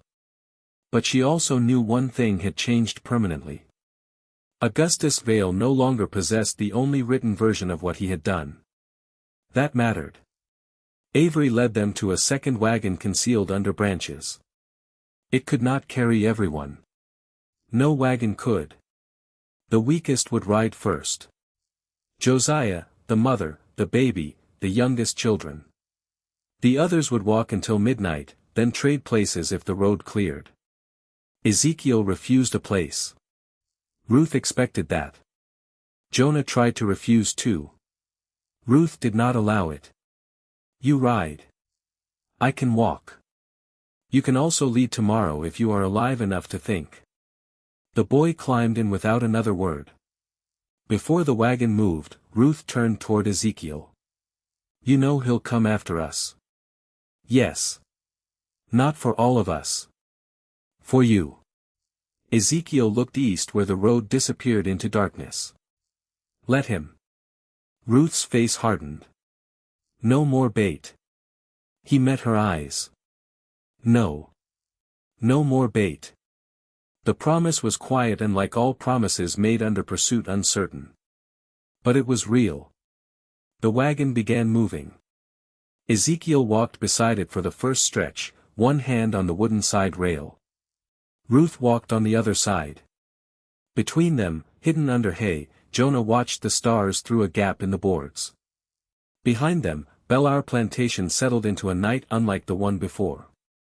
Its field still stood, its house still rose white against the dark. Its bells still hung, its remaining workers still faced danger. No single escape ended the institution that had produced the crime. That must be said plainly. A story of survival should not be mistaken for a story of complete justice. But something had been broken, not the whole system. The illusion. The illusion that the enslaved did not know. The illusion that silence meant loyalty. The illusion that dogs and riders could answer every act of resistance. The illusion that the master's records would always remain in the master's drawer. By the end of that day, Augustus Vale had men on the roads, but no certainty. He had money, but no trust. He had rage, but no ledger. He had a plantation, but fewer people to command. Most damaging of all, he had seen Ezekiel Freeman standing on dry ground across black water, not pleading, not running, not defeated. That image would stay with him, not because it threatened his body, because it corrected the story he had told himself about power. And by midnight, somewhere beyond the parish line, the ledger of Bellehour was moving toward a press that could make private crimes public. The swamp had taken the hunter's confidence. Ruth had taken the evidence. Ezekiel had taken their certainty, and the road west, dangerous as it was, now carried something Bellehour had spent years trying to destroy. Witnesses who still remembered their names. The road west did not become safer after midnight. It only became less visible. That difference mattered. Darkness had protected Ruth Freeman and the others when the plantation first emptied. But darkness also belonged to patrols, informers, frightened farmers, and men who believed every moving shadow might threaten their property. The same night that hid the hunted could also conceal the next hand reaching for them. The wagon moved slowly beneath a low canopy of pecan and pine. Its wheels had been wrapped in strips of cloth to soften the sound. The mule labored without complaint, head low, ribs shifting under its hide. Beneath the hay, the children lay pressed between sacks, breathing in dust and fear. Josiah's knees had swollen badly. The mother held her baby against her chest so tightly that Ruth had to touch her wrist and remind her to let the child breathe. No one in that wagon mistook movement for freedom. Freedom was still ahead, uncertain and fragile. For now, they had distance. They had a stolen ledger moving by another route. They had a guide boy who read mud better than most men read print. They had Ezekiel walking beside them with a cut arm, a tired body, and the cold focus of a man who knew the first trap had worked. But the second danger had begun. The first danger had been pursuit. The second was panic. A plantation owner who loses people is angry. A plantation owner who loses records is afraid. A plantation owner who loses both becomes willing to burn down evidence, witnesses, and allies alike. By then, Augustus Vale was no longer trying to preserve order. He was trying to preserve himself. And those are different kinds of violence. At Bellehour, lamps still burned in the big house long after the quarters had gone quiet. Augustus had not changed clothes. Mud had dried along the hem of his coat and cracked at the knees of his trousers. He stood over his desk with every drawer open, as if some overlooked scrap might replace what had been taken. It could not. The ledger had been more than an account book. It had been a private map of guilt. Names, sums, routes, dates, initials, payments marked as fees. Children entered under false ages, adults transferred under invented debts, officers thanked in numbers rather than words. It was not the whole system. No single book could hold that much evil. But it was enough to prove that Bellehour had not acted alone. That was why Augustus feared it. Not because the suffering inside the book was new. The suffering had always been there. It had cried in cabins. It had bled in fields. It had disappeared down roads south and east and west. Men like Augustus feared truth. Only when truth became portable enough to reach someone who might use it against them. Calloway sat across from him, hat on his knee, his face drawn tight. "You should have burned it years ago," he said. Augustus looked up. "You signed 3 pages. I signed what you told me was safe. You profited. So did you." There it was again. Not remorse, but division. When guilt is shared, loyalty lasts only until exposure becomes likely. Then every man begins measuring the distance between his own name and the crime. Calloway leaned forward. If that book reaches a press, I deny everything. Augustus laughed once. Your handwriting denies with you. It can be called forgery. By whom? By every man named in it who wants to remain alive in business. The statement was ugly because it was plausible. Power does not simply lie. It organizes lies into agreement. It gathers signatures, witnesses, paid experts, friendly judges, frightened clerks. It makes denial look official. Augustus knew this. He had relied on it for years, but the ledger would still force the men named inside it to react. That reaction alone could damage them. The first crack in a conspiracy is not always confession. Sometimes it is the sudden movement of guilty men trying to stand apart from one another. Silas Pike was gone. That worried Augustus more than he admitted. A hunter running from the parish before dawn was a message. It told anyone watching that the night had gone wrong. It told them the swamp had not merely delayed pursuit. It had broken confidence. Silas was no moral witness, but he was a practical one. He had seen Augustus lose command. He had seen Ezekiel outthink him. He had seen the hounds fail. Men like Silas sold services, but they also sold stories when useful. Augustus turned toward the door. Send for Sheriff Bell. Calloway's eyes narrowed. He is in the ledger. That is why he will come. The sheriff arrived before sunrise, broad-shouldered, red-faced, and already angry at being summoned into another man's emergency. He wore authority the way some men wear a borrowed coat loudly to distract from poor fit. His badge caught the lamp glow when he entered the study. What happened? He demanded. Augustus closed the door. For once he did not speak from above. He spoke like a partner in danger. The book is gone. Sheriff Bell's face changed before he could control it. What book? Augustus stared at him. The sheriff understood the insult and the warning. Calloway stood by the window watching. Bell lowered his voice. Who took it? Ruth Freeman. A woman? Augustus did not answer. Bell glanced toward Calloway, then back. And Ezekiel drew the hunters east into the marsh. The sheriff cursed softly. Even he understood what that meant. A false chase, a planned removal of armed men, a coordinated escape. This was not the simple disorder he preferred to manage with warrants and ropes of law. This was strategy that made it more dangerous to men who depended on the myth of helplessness. Bell placed both hands on the desk. We block the crossings. We search houses. We stop wagons. Already started, Augustus said. Then we search churches. Calloway looked away. That was not an accidental suggestion. In that region, churches were often among the few places where messages could move beneath a moral vocabulary the authorities could not fully police.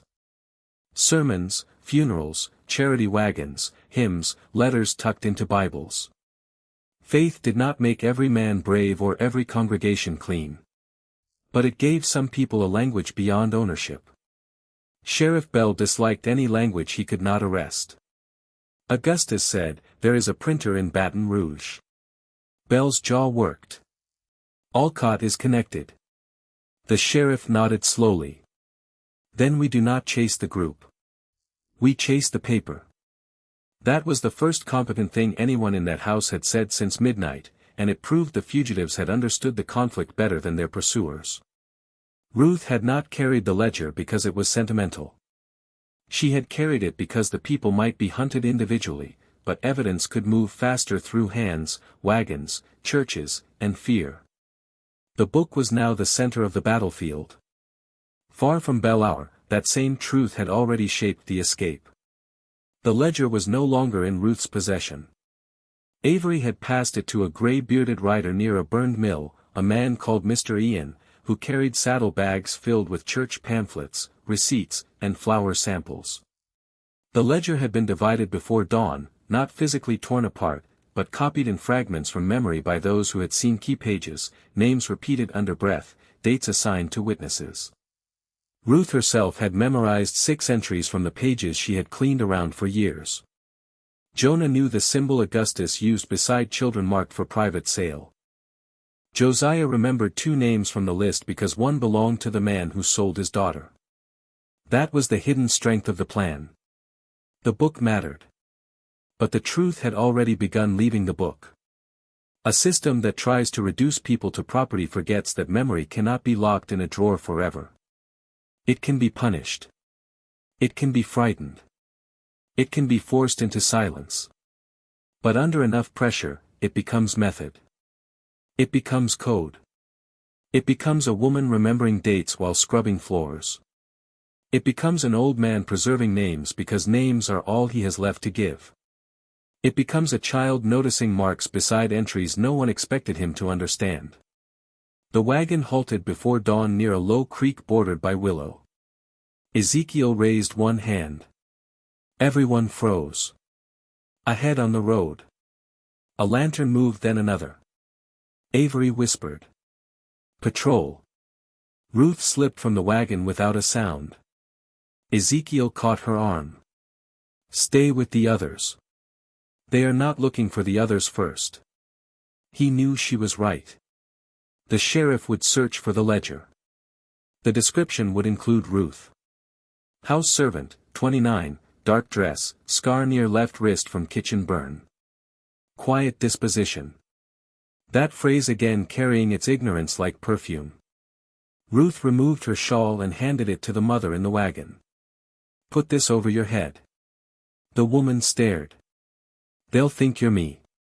No, they will look and move on if they think they have found nothing hidden. The mother's eyes widened. And you? Ruth looked toward the creek. I know how to stand still. Ezekiel understood before the others did. He had seen her do it in the big house for years. Ruth could become part of a room, part of a wall, part of the work expected of her. Invisibility had been forced on her. Now she used it with intention. Jonah climbed down. I'll go with her. No, Ruth said. You'll need the mudline. No. The boy did not move. Ezekiel spoke quietly. Jonah. The boy looked at him. Go under the wagon. If they search, bite your hand before you make a sound. Jonah obeyed because the order treated him as responsible, not small. Ruth stepped into the creek and moved downstream through knee-deep water, bending under branches until she reached a cluster of willow roots. She lowered herself behind them, face just above the water, one hand gripping a root slick with moss. The wagon rolled forward. Avery straightened his coat and changed his face into irritation. 2 mounted men stopped him at the bend. One carried a lantern. The other held a pistol pointed downward. Not because he intended restraint, but because casual threat was part of the costume. Roads closed, the lantern man said. On whose order? Sheriff Bell. Avery sighed like a man inconvenienced by other men's importance. I have flour bound for St. Martin. Not now. The man walked around the wagon. What's beneath the hay? Same as last time. Feed, scrap, and a mean piglet. The patrolman did not smile. He stabbed into the hay with a stick. The children lay rigid beneath it. The stick struck wood first, then sackcloth. Then nothing. Jonah bit the side of his hand hard enough to taste blood. The patrolman moved to the back and lifted the edge of the covering. The mother sat there with Ruth's shawl pulled low, baby against her chest, eyes down. The lantern man stepped closer. You. She did not look up. What's your name? Avery cut in. She doesn't talk much. The patrolman ignored him. Look at me. Slowly, the woman raised her face. She was younger than Ruth, rounder in the cheeks, eyes wider with fear. In that moment, fear helped her. The patrol expected guilt. They did not expect calculation. They saw a frightened woman and believed they were seeing all of her. "That ain't the one." The second man said, "You sure?" Description said, "Thin scar on the wrist." The lantern man grabbed her left hand. "No scar." He dropped it. The baby began to stir. The patrolman stepped back. "Move." Avery gathered the reins. No one breathed until the wagon turned the bend. From the creek, Ruth watched the lanterns remain on the road. She waited until the sound of wheels faded. Then she waited longer. Patience is not passive when discovery means capture. It is labor. It is discipline under pressure. Only when the patrol began riding east did she release the route and move. She emerged from the creek soaked to the waist, teeth clenched from cold. Ezekiel appeared from the brush before she reached the bank. He had not stayed with the wagon. She knew he would not. "You said no more bait," she whispered. "I was watching." "That is another word for bait." He did not argue. They moved parallel to the road until they found the wagon hidden behind a stand of cedar. The others had not gone far. Avery looked shaken now. His performance had cost him. Ruth climbed in and took back the shawl. The mother looked at her. "I thought he'd see." He saw what he expected. Ruth said that was the night's repeated lesson. Men trained by supremacy were often blind in predictable ways. They saw categories before people, roles before minds, property before community, fear before strategy. Their blindness did not make them harmless. It made them arrogant, and arrogance, when understood, could be used. By late morning, the first copy of a ledger page reached Reverend Alcott. He was not in Baton Rouge when the fugitives expected. He had moved after hearing that Sheriff Bell was questioning church routes. The page came to him through Ian, folded inside of him with a cracked spine. Alcott was 60, narrow, tired, with ink stains on 2 fingers and a left eye clouded from an old injury. He had helped people before. He had also failed people before. That knowledge had stripped him of heroic language. He unfolded the page at a kitchen table in a widow's house. The room went silent. There were 7 names on that copied sheet. 2 traders, 1 sheriff, 1 clerk, 1 planter across the river, Augustus Vale, Callaway. Beside each name amounts. Beside the amounts, dates. Beside 3 dates, the initials of children transferred under false descriptions. Alcott read the page twice. Then he said the only honest thing. "This will not be enough." Ian's face tightened. "It names them. It names them to people who will deny it. We need the book. We need witnesses. We need one man inside that network to fear the others more than he fears us." That was cold. It was also true. Moral outrage alone does not defeat organized corruption. It exposes the soul of the witness, but not always the crime of the accused. The men named in the ledger had courts, newspapers, creditors, cousins, and guns. To move against them required more than truth. It required pressure applied at the weak seam. Alcott tapped Callaway's name. "This one." Ian frowned. "The traitor. He will run from blame if made to think Vale means to place it on him." "How do we make him think that?" Alcott folded the copied page. "We do not make him think. We let him read what Vale is already planning." That information had come from a source still inside Bellour. A young stable hand named Micah, not part of the escape because his mother had been too ill to move, had listened under the study window after dawn. He heard Augustus and Sheriff Bell discuss which names could be sacrificed if the ledger surfaced. Callaway's name had been spoken first. Micah could not write, but he remembered. By afternoon, a message reached Callaway on the road east. Not a threat, a warning. "Vale will give your name before his." Calloway read it twice beneath a live oak while his assistants pretended not to watch. Then he folded it, placed it in his coat, and looked back toward Belle. A guilty man does not need much proof to suspect betrayal. He already knows betrayal is reasonable because he has considered it himself. That is the weakness of conspiracies built on profit. They imitate loyalty while conditions are favorable. Once risk enters the room, every partner becomes possible evidence. Calloway changed direction before sunset. He did not ride to help Ruth. He did not ride to confess out of conscience. He rode to protect himself. History is full of such men. They are not redeemers. They are cracks. Sometimes justice enters through cracks. At the same time, Augustus tightened the net. Sheriff Bell's riders reached the old chapel after the fugitives had left. They found wagon tracks, trampled brush, and a strip of cloth from Josiah's knee wrapping.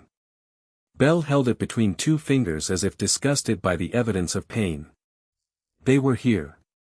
One deputy spat. How far? Bell looked west. Far enough to make fools of us if we keep chasing blind.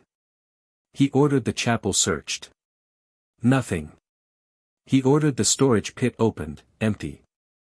Then he saw 3 stones stacked beside the burned stump. A marker. He kicked them apart. It was a useless act, but men who arrive too late often punish symbols. At dusk, Ezekiel led the group through a stretch of low pine where the ground finally became firmer. The swamp smell faded. That should have comforted them. It did not. The marsh had been dangerous, but it had also hidden them. Roads belonged to men who claimed authority. Open land turned bodies into targets.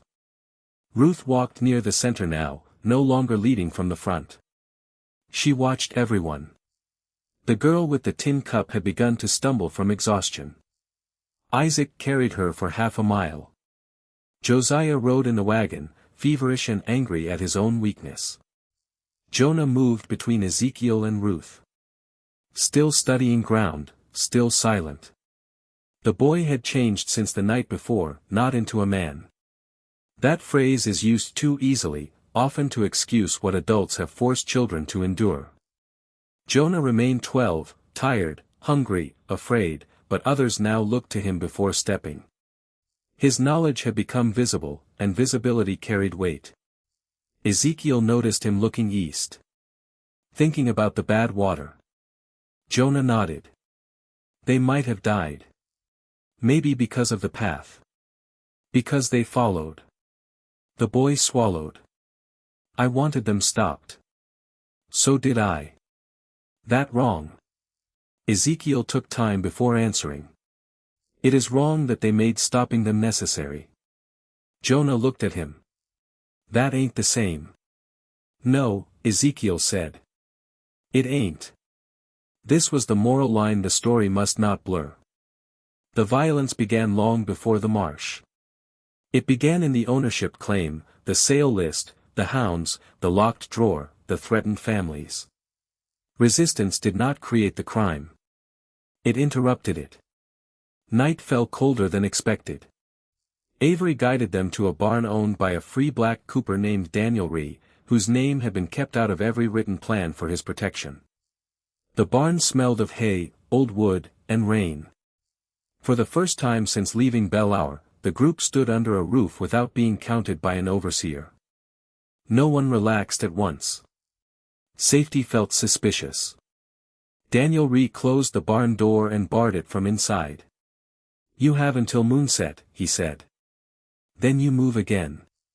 Ruth nodded. News? He looked at her carefully. The ledger page reached Alcott. The book is still moving. Bell searches west. Vale says Ezekiel murdered dogs and set traps. Ezekiel gave no reaction. Ruth asked, Calloway. Daniel's mouth tightened. Gone quiet. That mattered. Quiet men with guilty names could be more useful than loud allies. The group settled into corners. The children ate first, then the women, then the men. That order had not been announced. It simply happened because hunger, when shared by decent people, becomes a form of moral accounting. Ruth sat beside Ezekiel near a stack of barrels. For a few minutes, they listened to others eat. Then she said, "They know the paper is west. Yes, they will stop chasing us and chase it. Maybe they can do both." Ezekiel looked toward Jonah, asleep, sitting upright, head against a post. "Then we split again." Ruth knew it before he finished. "No, Ruth. No. If the ledger draws them north, people go south. And you? I make them believe I still have it." She stared at him in the dark. "No more bait. This is not the same." "It is exactly the same." His voice remained low. "If they catch the group, they drag everyone back. If they catch me, they still have questions. They will not ask gently." No, the truth sat between them. This was not martyrdom. Ezekiel did not want to be taken. He did not seek suffering to prove courage. He was making a calculation inside a world that gave him no clean choices. That is one of slavery's less visible crimes. It forced impossible decisions, then judged the victims for whichever pain followed. Ruth leaned closer. "You think your life weighs less because you can lead them away." He looked at her then. She had struck the hidden place. "That is not what I think. That is what you keep doing." For a moment, the documentary record must allow silence.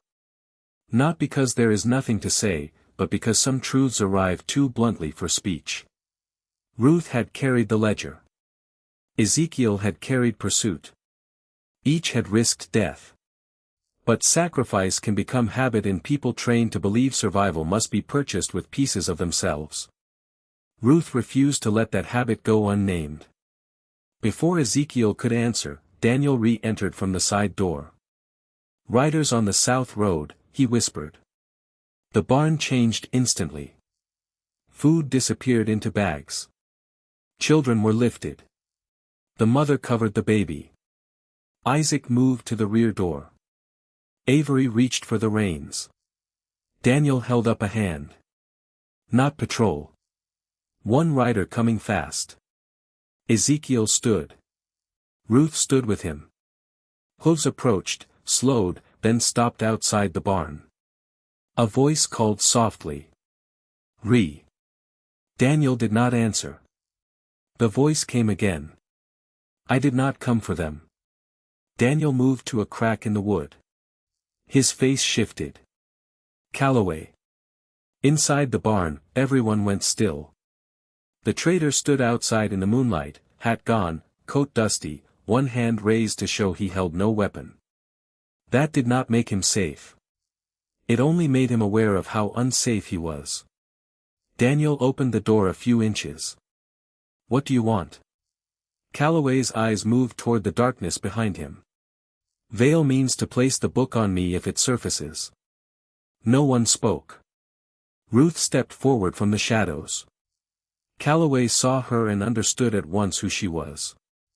For the first time in the story, one of the men named in the ledger faced someone whose life had been treated as a line entry inside it. He did not apologize. That would have been too easy. Instead, he said, "I know where Belle will search at dawn." Ruth's voice was flat. "Why tell us?" "Because if Belle finds the book, Vale controls the story. If Alcott prints it with my name alone, Vale controls the story. I can give routes, buyers, dates not in the book." There it was. Self-interest wearing the shape of testimony. Ruth studied him. "You expect mercy?" Calloway swallowed. "No." "Good." Ezekiel stepped beside her. "What do you want in exchange?" Calloway looked at the floor. "Time to leave the parish." Daniel gave a bitter laugh. "That is all." Calloway's face tightened and my name printed with the rest. "Not alone." That was the most honest thing he had said. He did not want justice. He wanted shared blame. Ruth understood the value. A guilty man willing to divide guilt could become useful evidence. Not noble, not forgiven, useful. She asked, "Where will Bell search?" Calloway answered quickly. "The North Ferry, the Mill Road, Alcott's First Church. He thinks the book is moving by clergy." "It is." He also sent 2 men toward Ree's place. Daniel's face hardened. "When before I left, they will be here before dawn." The barn had to empty again. No rest, no safety, no illusion that kindness from one guilty man changed the danger. Ruth looked at Ezekiel, not pleading now, deciding. "We do not split you off alone," she said. He held her gaze. "No," she turned to the group. "We move in 3 lines. Families stay with Avery, Jonah with me. Ezekiel takes Isaac and doubles back only far enough to leave sign east. Not his body, sign, cloth, prints, anything. Then he returns." Ezekiel did not argue. That mattered, too. A plan built by many minds was stronger than one man's sacrifice. Calloway gave the routes. Daniel marked them in dirt with a broken stick. Jonah corrected one crossing without looking proud. Avery listened. Isaac repeated the sequence twice. Ruth assigned people by strength, speed, and fear. She did not ask who was brave. Bravery was not the issue. Usefulness was. Before they left, Ruth faced Calloway one last time. "If you lie, they may catch us." He said nothing. "But if you lie, the book still moves, and men who fear that book will come for you, too." Calloway lowered his eyes. That was the only language he fully understood. Consequence. The barn emptied under moonlight. Behind them, Daniel scattered hay over footprints and wiped the dirt map away with his boot. He would deny everything by morning if forced, not because he lacked courage, but because survival sometimes requires denying the work one has just done. The moral burden of that should rest not on him, but on the society that made truth so costly. The fugitives moved again. No singing, no speeches, no triumphant music for an audience eager to feel uplifted before the danger had passed. Just feet on cold ground, breath held at every road, children carried when they could no longer walk, names whispered so no one disappeared in the dark. East of them, Augustus Vail prepared his own version of events. By candlelight, he wrote a statement accusing Ezekiel Freeman of theft, violence, conspiracy, and destruction of property. He described Ruth as manipulated. He described himself as victim. This is what power often does when exposed. It steals even the language of injury. But beyond his reach, the true statement was already forming, not in one hand, in many. A ledger page with Alcott, a memory with Ruth, a route with Jonah, a warning from Micah, a reluctant testimony from Calloway, a failed chase witnessed by Silas. 17 living bodies moving west, each one contradicting the plantation's claim of ownership simply by continuing to breathe outside its command. The net was tightening, but so was the evidence. And as the first gray edge of dawn approached, the men searching for the book did not yet understand the most dangerous fact of all. The truth was no longer in one place.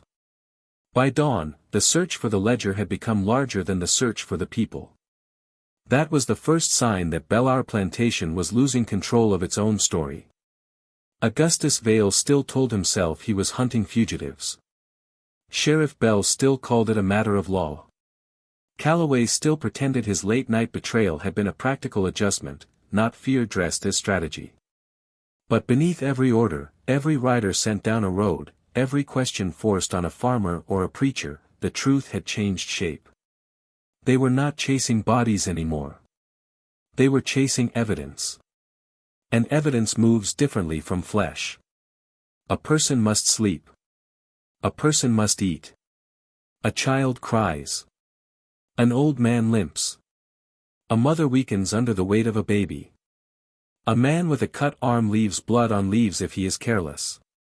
People can be tracked, cornered, threatened, priced, and named in false notices. But evidence can be copied. Evidence can be memorized.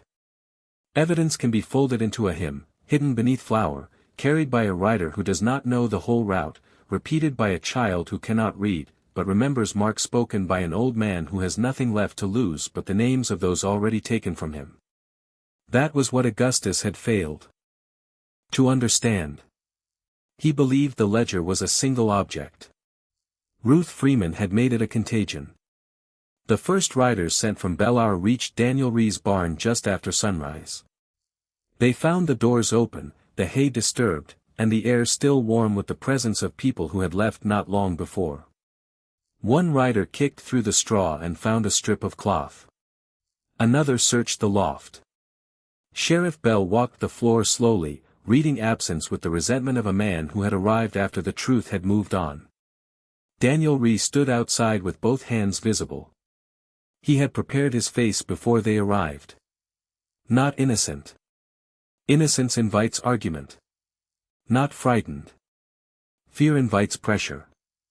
He chose irritation, the expression of a working man whose morning had been interrupted by men who believed badges and guns could replace intelligence. Bell stepped toward him. You had visitors. Daniel looked at the barn. I have barrels. You had runaways. I had rain coming through the roof. Bell struck him across the face. Daniel staggered, then steadied himself. He did not raise a hand. That restraint should not be mistaken for submission. It was calculation. The law in that yard had already chosen its side. Any gesture could become a charge. Bell leaned close. Where did they go? Daniel wiped blood from his mouth. Who? The second blow came harder. The riders watched. This is how systems recruit ordinary men into cruelty. They ask them not merely to obey but to witness without objection. Each silent witness becomes slightly implicated. Each implicated man becomes easier to control. By the end, no one has to believe in the violence. They only have to stand near it and do nothing. Bell searched Daniel's face and found no route there.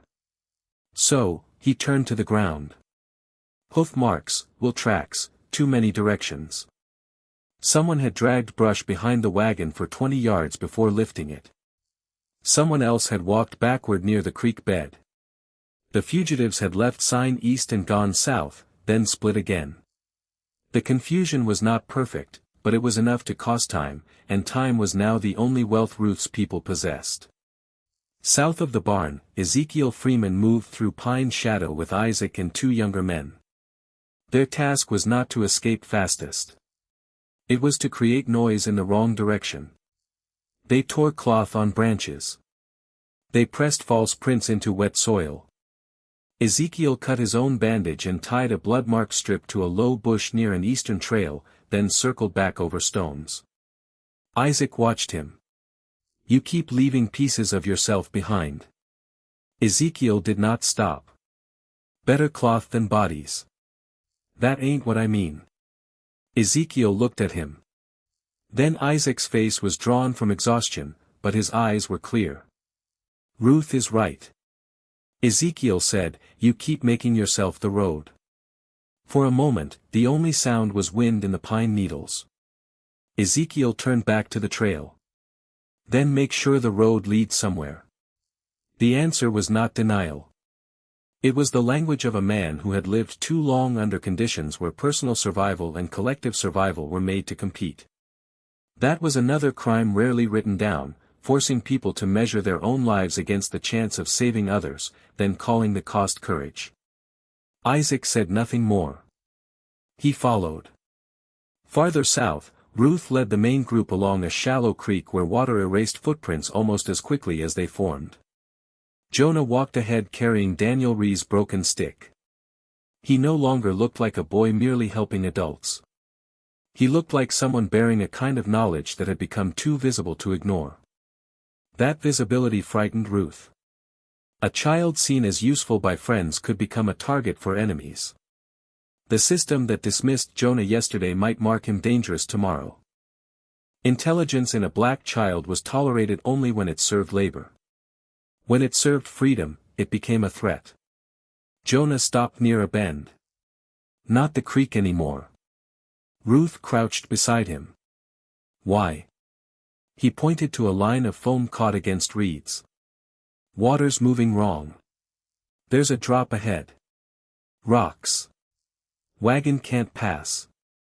Avery, still driving the mule, looked over his shoulder. There's no other way. Jonah pointed east of the bank. Old pig path. Avery stared at the brush. I don't see a path.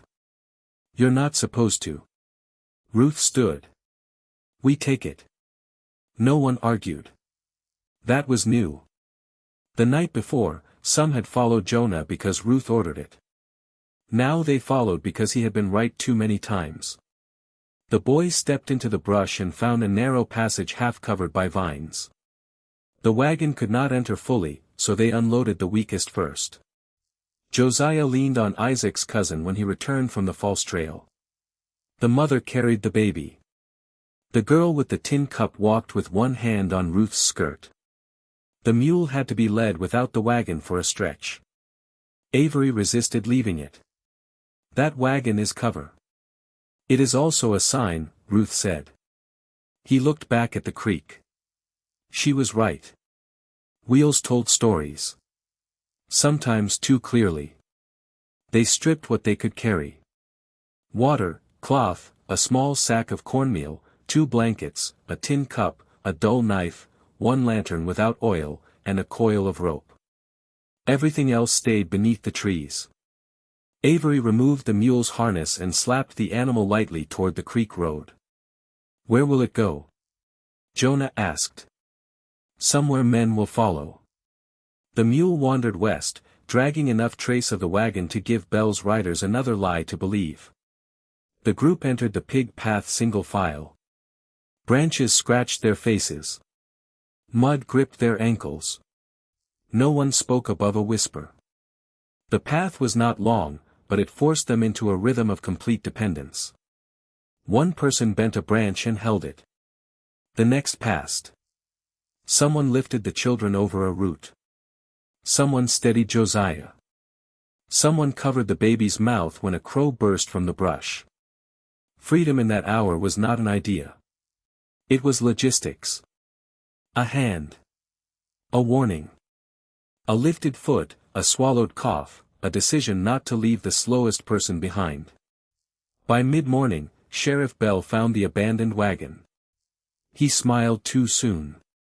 Men who want easy answers often confuse discovery with progress. The wagon sat near the creek road, one wheel sunk slightly in soft ground, hay scattered, cloth hanging from the rear board. The mule tracks continued west. Bell followed them for nearly half a mile before the tracks widened, crossed through muddy water, and dissolved among cattle prints near a farm lane. One deputy removed his hat. They split. Bell turned on him. Of course, they split. But his anger revealed the opposite. He had hoped for a single trail. A single trail meant control. Multiple trails meant minds working against him, and he disliked invisible minds most of all. Then a rider approached from the north with news. A ledger page had appeared in Baton Rouge. Not the full book, 1 page copied by hand. Delivered to a newspaper office and a church committee within the same hour. It did not accuse Bellar directly in public. Yet it did something more dangerous. It asked questions with dates attached. What happened on March 14, 1856? Why was payment made to Sheriff B. the following week? Why were 3 children listed under new ages before transport? Why did Augustus Vale's account mark the matter settled?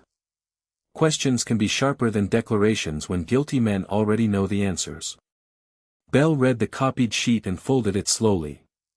Who has seen this? The writer hesitated. Enough. That word struck harder than a number. Enough. Enough to prevent quiet destruction. Enough to make denial complicated. Enough to force every man named to begin protecting himself. Enough to move the story beyond Ballour's fences. Bell looked east toward the plantation. Augustus would not like this. But Bell no longer cared only what Augustus liked. His own initial had been written on that sheet. A single letter but placed beside a payment and a date. He could claim coincidence. He could claim forgery. He could claim political agitation, clerical error, malicious gossip. He could do all of it. But he could not pretend the problem belonged only to Augustus Vale. The ledger had crossed the line between private sin and public risk. That changed loyalty into strategy.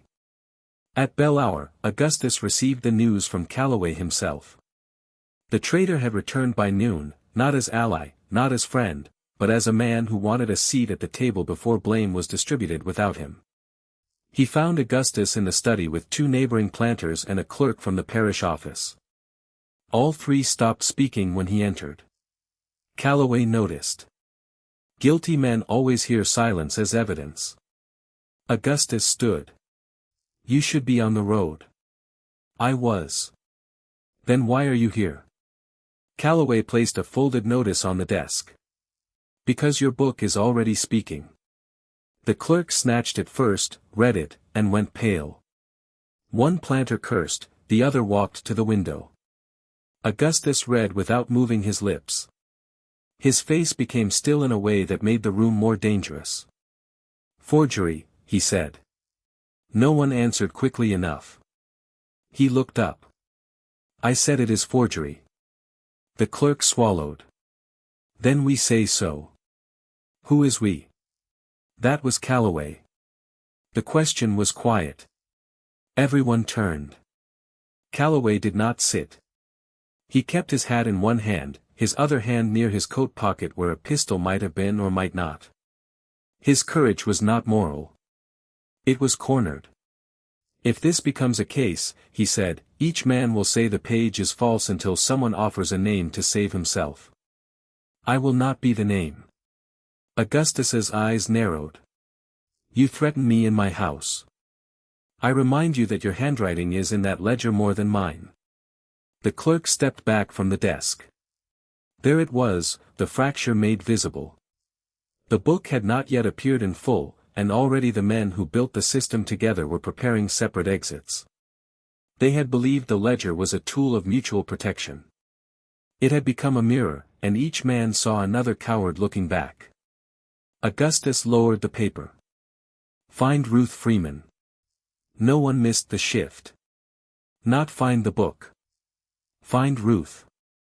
Because Ruth had become the living bridge between the stolen ledger and the stolen lives behind it. Paper could be called false. A woman who had cleaned the study, seen the drawer, memorized names, carried the book, and escaped with others, could not be dismissed as easily if she reached the right listeners. That made her dangerous, and it revealed what the powerful fear most, not accusation alone, but accusation from someone they tried to make invisible. By afternoon, Ruth's group reached the edge of a settlement hidden beyond a line of cane and pine. It was not a town in the formal sense. No sign marked it.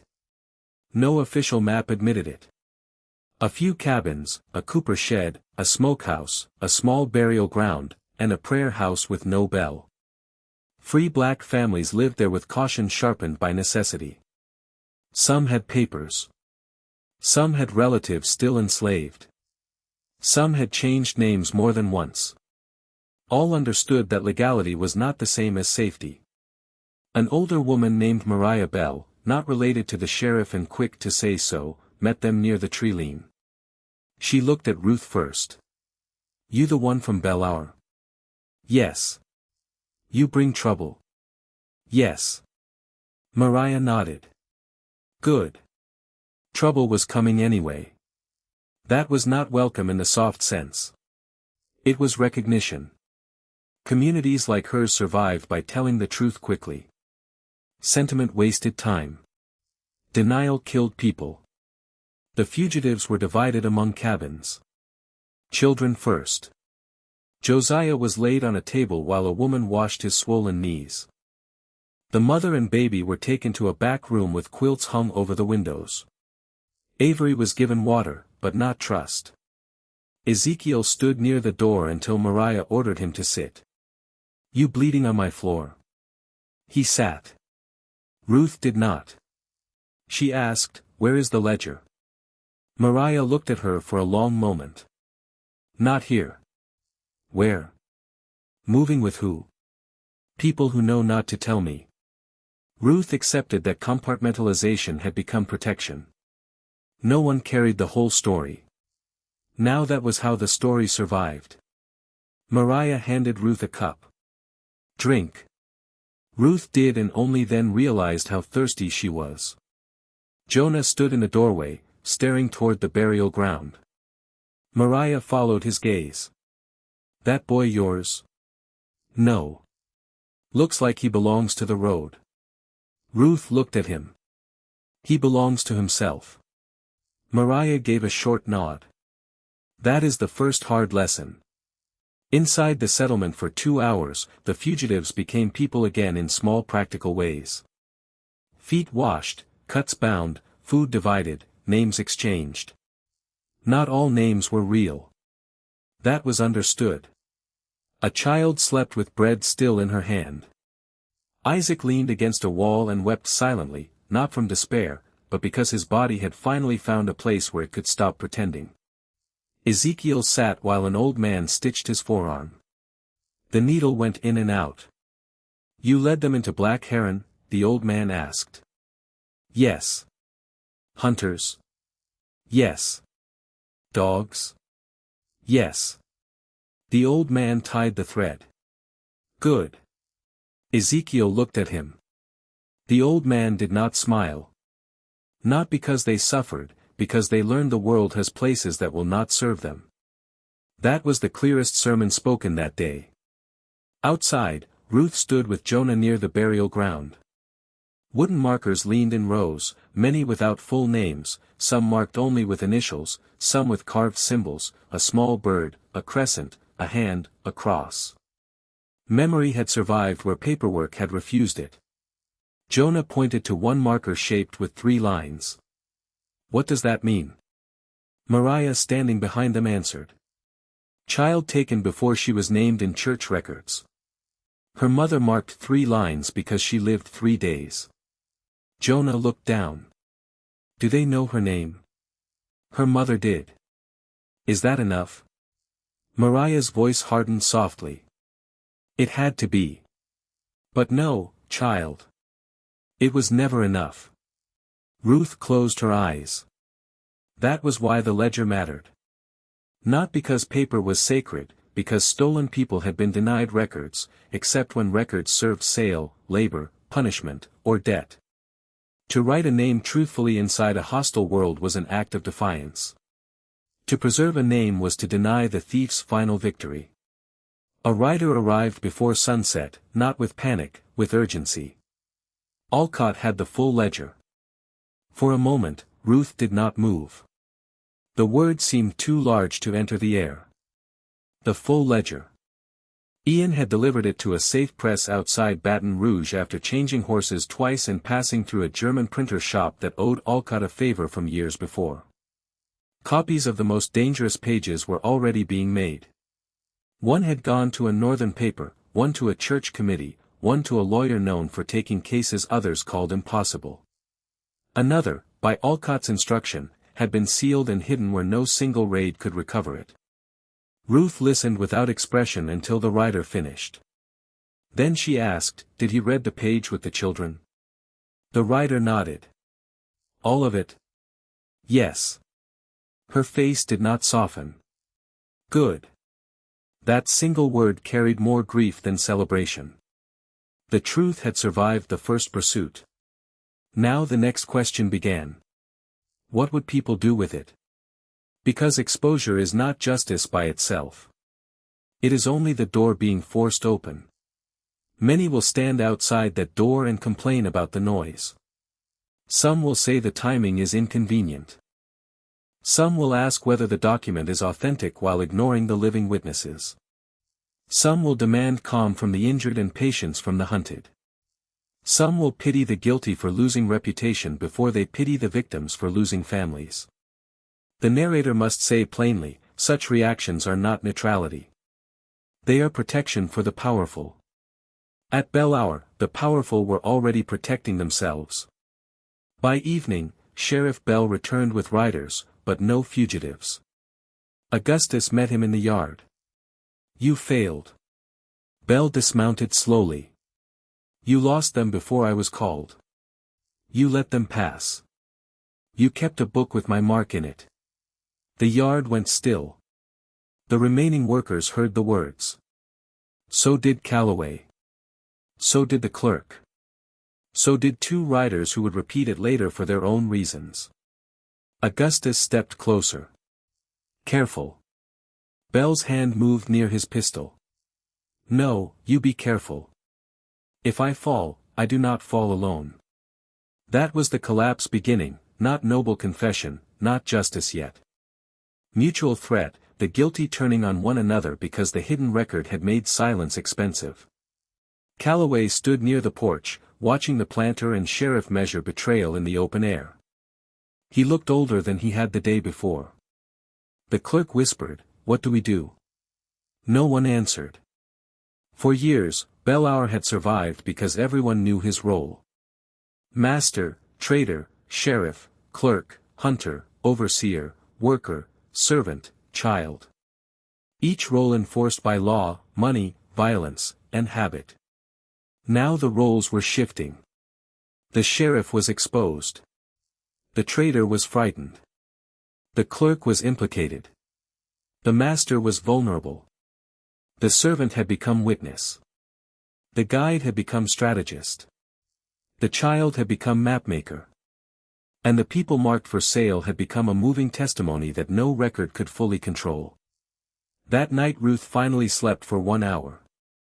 Not deeply, not safely. But under a roof where no overseer opened the door, 1 hour was an act of recovery. When she woke, Ezekiel was sitting beside the wall, awake. "You didn't sleep," she said. "No. Because of riders. Because of tomorrow."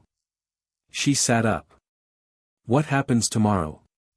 "They decide whether to print names." Ruth looked toward the dark window. "They have to. They may fear the backlash. Then they are not allies." Ezekiel did not disagree. Ruth stood and wrapped a shawl around her shoulders. "I will speak if they need a witness." He looked at her. "That puts you in sight." "I have been in sight all my life. They just refused to see me." There was no arguing with that. By morning, 2 men from Olcott's circle arrived at the settlement. One was the lawyer. The other was a printer with ink under his nails and fear behind his eyes. They asked Ruth to recount the theft of the ledger, the drawer, the key, the entries she remembered, the sale list for Sunrise, the names of those missing, and the route out. They asked carefully at first, then too carefully. Ruth noticed. "You want the truth softened." The lawyer paused. "We want it believed." "By whom?" "People with power to act." "And what do those people prefer?" "That I was confused. That I misunderstood numbers. That I took a book I could not read." The printer looked down. Ruth leaned forward. "I cleaned that study for 6 years. I saw who came in. I saw who left with envelopes. I saw the ledger opened after traders visited. I saw the mark beside children's names. I carried the book out because the men who wrote in it believed no one in that house had eyes." The lawyer said nothing. Ruth's voice stayed calm. "Do not make me smaller so they can believe me." That sentence should have been printed above the ledger itself. Too often testimony from the oppressed is accepted only after being reduced to fit the comfort of the listener. Less anger, less certainty, less accusation, less memory, but a truth made polite for guilty ears is already half buried. The lawyer closed his notebook. "We will print the names." The printer exhaled. Ruth looked at him. "All of them?" He nodded. "All that can be verified." Ruth held his gaze until the phrase changed. "All of them," he said. The issue appeared 2 days later. Not everywhere, not in every paper, not with universal courage. But enough. The Bellar ledger was named. Augustus Vale was named. Sheriff Bell was named. Calloway was named. The clerk was named. 2 neighboring planters were named. Dates were printed. Payments were printed. Descriptions of children altered for sale were printed. Testimony from Ruth Freeman was summarized. Statements from unnamed witnesses were included. The failed marsh pursuit was reported not as legend, but as a fact of the escape. Armed men and hounds drawn away from the plantation while witnesses and records left by another route. The story moved faster than riders. By the time Augustus held a copy, his hands shook with controlled fury. He stood in a study where the ledger had once been hidden and read his own name in public ink. The room did not protect him anymore. The desk did not protect him. The drawer was just wood. The house was just a house. He threw the paper into the fire. That act accomplished nothing. Another copy had already crossed the river. Another sat in a church. Another was being read aloud by men who pretended outrage and women who understood exactly what they were hearing. A truth printed once can be burned. A truth printed widely becomes weather. Sheriff Bell resigned before he was removed, claiming illness. Calloway gave a statement through counsel, not to cleanse himself, but to drag others with him. The clerk disappeared for 3 days, then returned with records he said had been altered under instruction. Silas Pike denied all knowledge of the ledger, but admitted the marsh chase had failed because Ezekiel Freeman used the ground against us. That phrase traveled, used the ground against us. It was meant as accusation. It became tribute. Augustus Vale was not struck down by a single dramatic blow. History rarely grants such clean endings. He fought. He denied. He hired counsel. He called Ruth a thief. Ezekiel a criminal. Alcott a fanatic. Calloway a liar. Bell unreliable. The ledger forged. The witnesses coached. He did what exposed power always does. He attacked the mirror. But the mirror had multiplied. Bellar never returned to what it had been. Buyers hesitated. Creditors grew cautious. Partners distanced themselves. The traders' network fractured under suspicion. Families who had feared speaking began sending names quietly to Alcott's circle. Not all were saved. Not all cases were heard. Not all guilty men paid the cost they owed. That must be said. A true story does not pretend one ledger destroyed an entire system overnight, but it did destroy the silence around one plantation, and silence had been one of the system's strongest walls. Months later, in a settlement farther north, Jonah stood beside a rough table where a map had been drawn in charcoal. Not a formal map with property lines and owner names, a living map, creek beds, safe barns, hostile crossings, roads to avoid, churches that could be trusted only after dark, marsh paths marked not with measurements but with signs. White reeds, split cypress, 3 stones, bad water, firm root. Ezekiel watched him correct a line. Path bends here, Jonah said. The adult beside him frowned. Look straight from the road. Jonah tapped the charcoal. Road lies. No one laughed. They had learned. Ruth sat near the door, reading slowly from a printed copy of the article. She had begun learning letters from the very words that had once been used to record other people's suffering. That fact carries its own indictment. A world that denied her reading had still depended on her accuracy. A world that called her property had still been forced to answer her testimony. Ezekiel stepped outside before sunset. The land there was not Black Heron Marsh. The air smelled different. The trees stood farther apart. But when wind moved through the grass, he still heard water under reeds. He still heard hounds. He still heard his own voice carried across the channel. You passed it an hour ago. People repeated that line later as if it were the whole victory. It was not. The victory was not only that hunters entered the wrong ground. The victory was that Ruth carried the ledger, that Jonah found the path, that Isaac questioned sacrifice, that Daniel reopened a barn and then denied it with blood on his mouth, that Mariah Bell took fugitives in and called trouble by its proper name, that a frightened printer printed anyway, that witnesses who had been treated as objects became a record no master could fully erase. The marsh mattered because it reversed the chase. The ledger mattered because it reversed the accusation. But the people mattered most because they reversed the lie. The lie said they were voiceless. They spoke. The lie said they were helpless. They planned. The lie said they were property. They remembered their names and carried them beyond the fence. And that is why Belar feared them, not because they vanished, because they returned as testimony. Years later, some would turn the story into a legend about one man and a swamp. They would speak of Ezekiel Freeman as if he alone defeated the hounds. They would say he knew secret paths, that he made dogs lose their minds, that he stepped on water where others sank. Those versions were easier to tell. They were also incomplete. Ezekiel himself rejected them. When asked how he escaped, he did not begin with the marsh. He began with Ruth. When asked how the hunters lost the trail, he did not begin with himself. He named Jonah. When asked why Augustus fell, he did not say because one man ran. He said because many people stopped helping the lie stand upright. That is the part worth remembering. A system built on bondage does not survive by force alone. It survives by records, habits, silence, false language, paid cooperation, and the daily training of people to look away. To oppose it, one must do more than flee. One must expose, preserve, testify, carry one another, refuse the story written by the oppressor. The deep marsh was never merely a hiding place. It was the place where the hunters discovered they were not the only ones who knew how to use pursuit.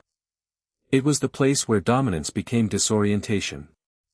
It was the place where men who believed themselves masters met ground that did not recognize them.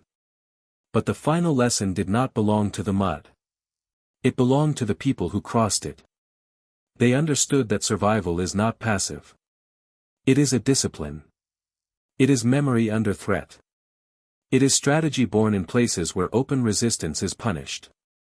It is the courage to move when staying means being divided, sold, silenced, or erased. At the edge of that history stands a boy with a charcoal map. A woman with a printed testimony. And a man who once led hounds into water so others could carry truth to dry ground. The hunters thought the marsh swallowed the trail. They were wrong. The marsh preserved it. And if this story has held you to the end, do not leave it as a tale of one impossible escape. Remember what it exposes. Cruelty can command dogs, roads, courts, and ledgers for a time, but it cannot command every memory, every witness, every hidden path, or every person it tried to make invisible. Subscribe and stay with these stories because buried history does not rise by accident. It rises when we keep listening, keep naming the guilty, and refuse to let silence do the work of the oppressor.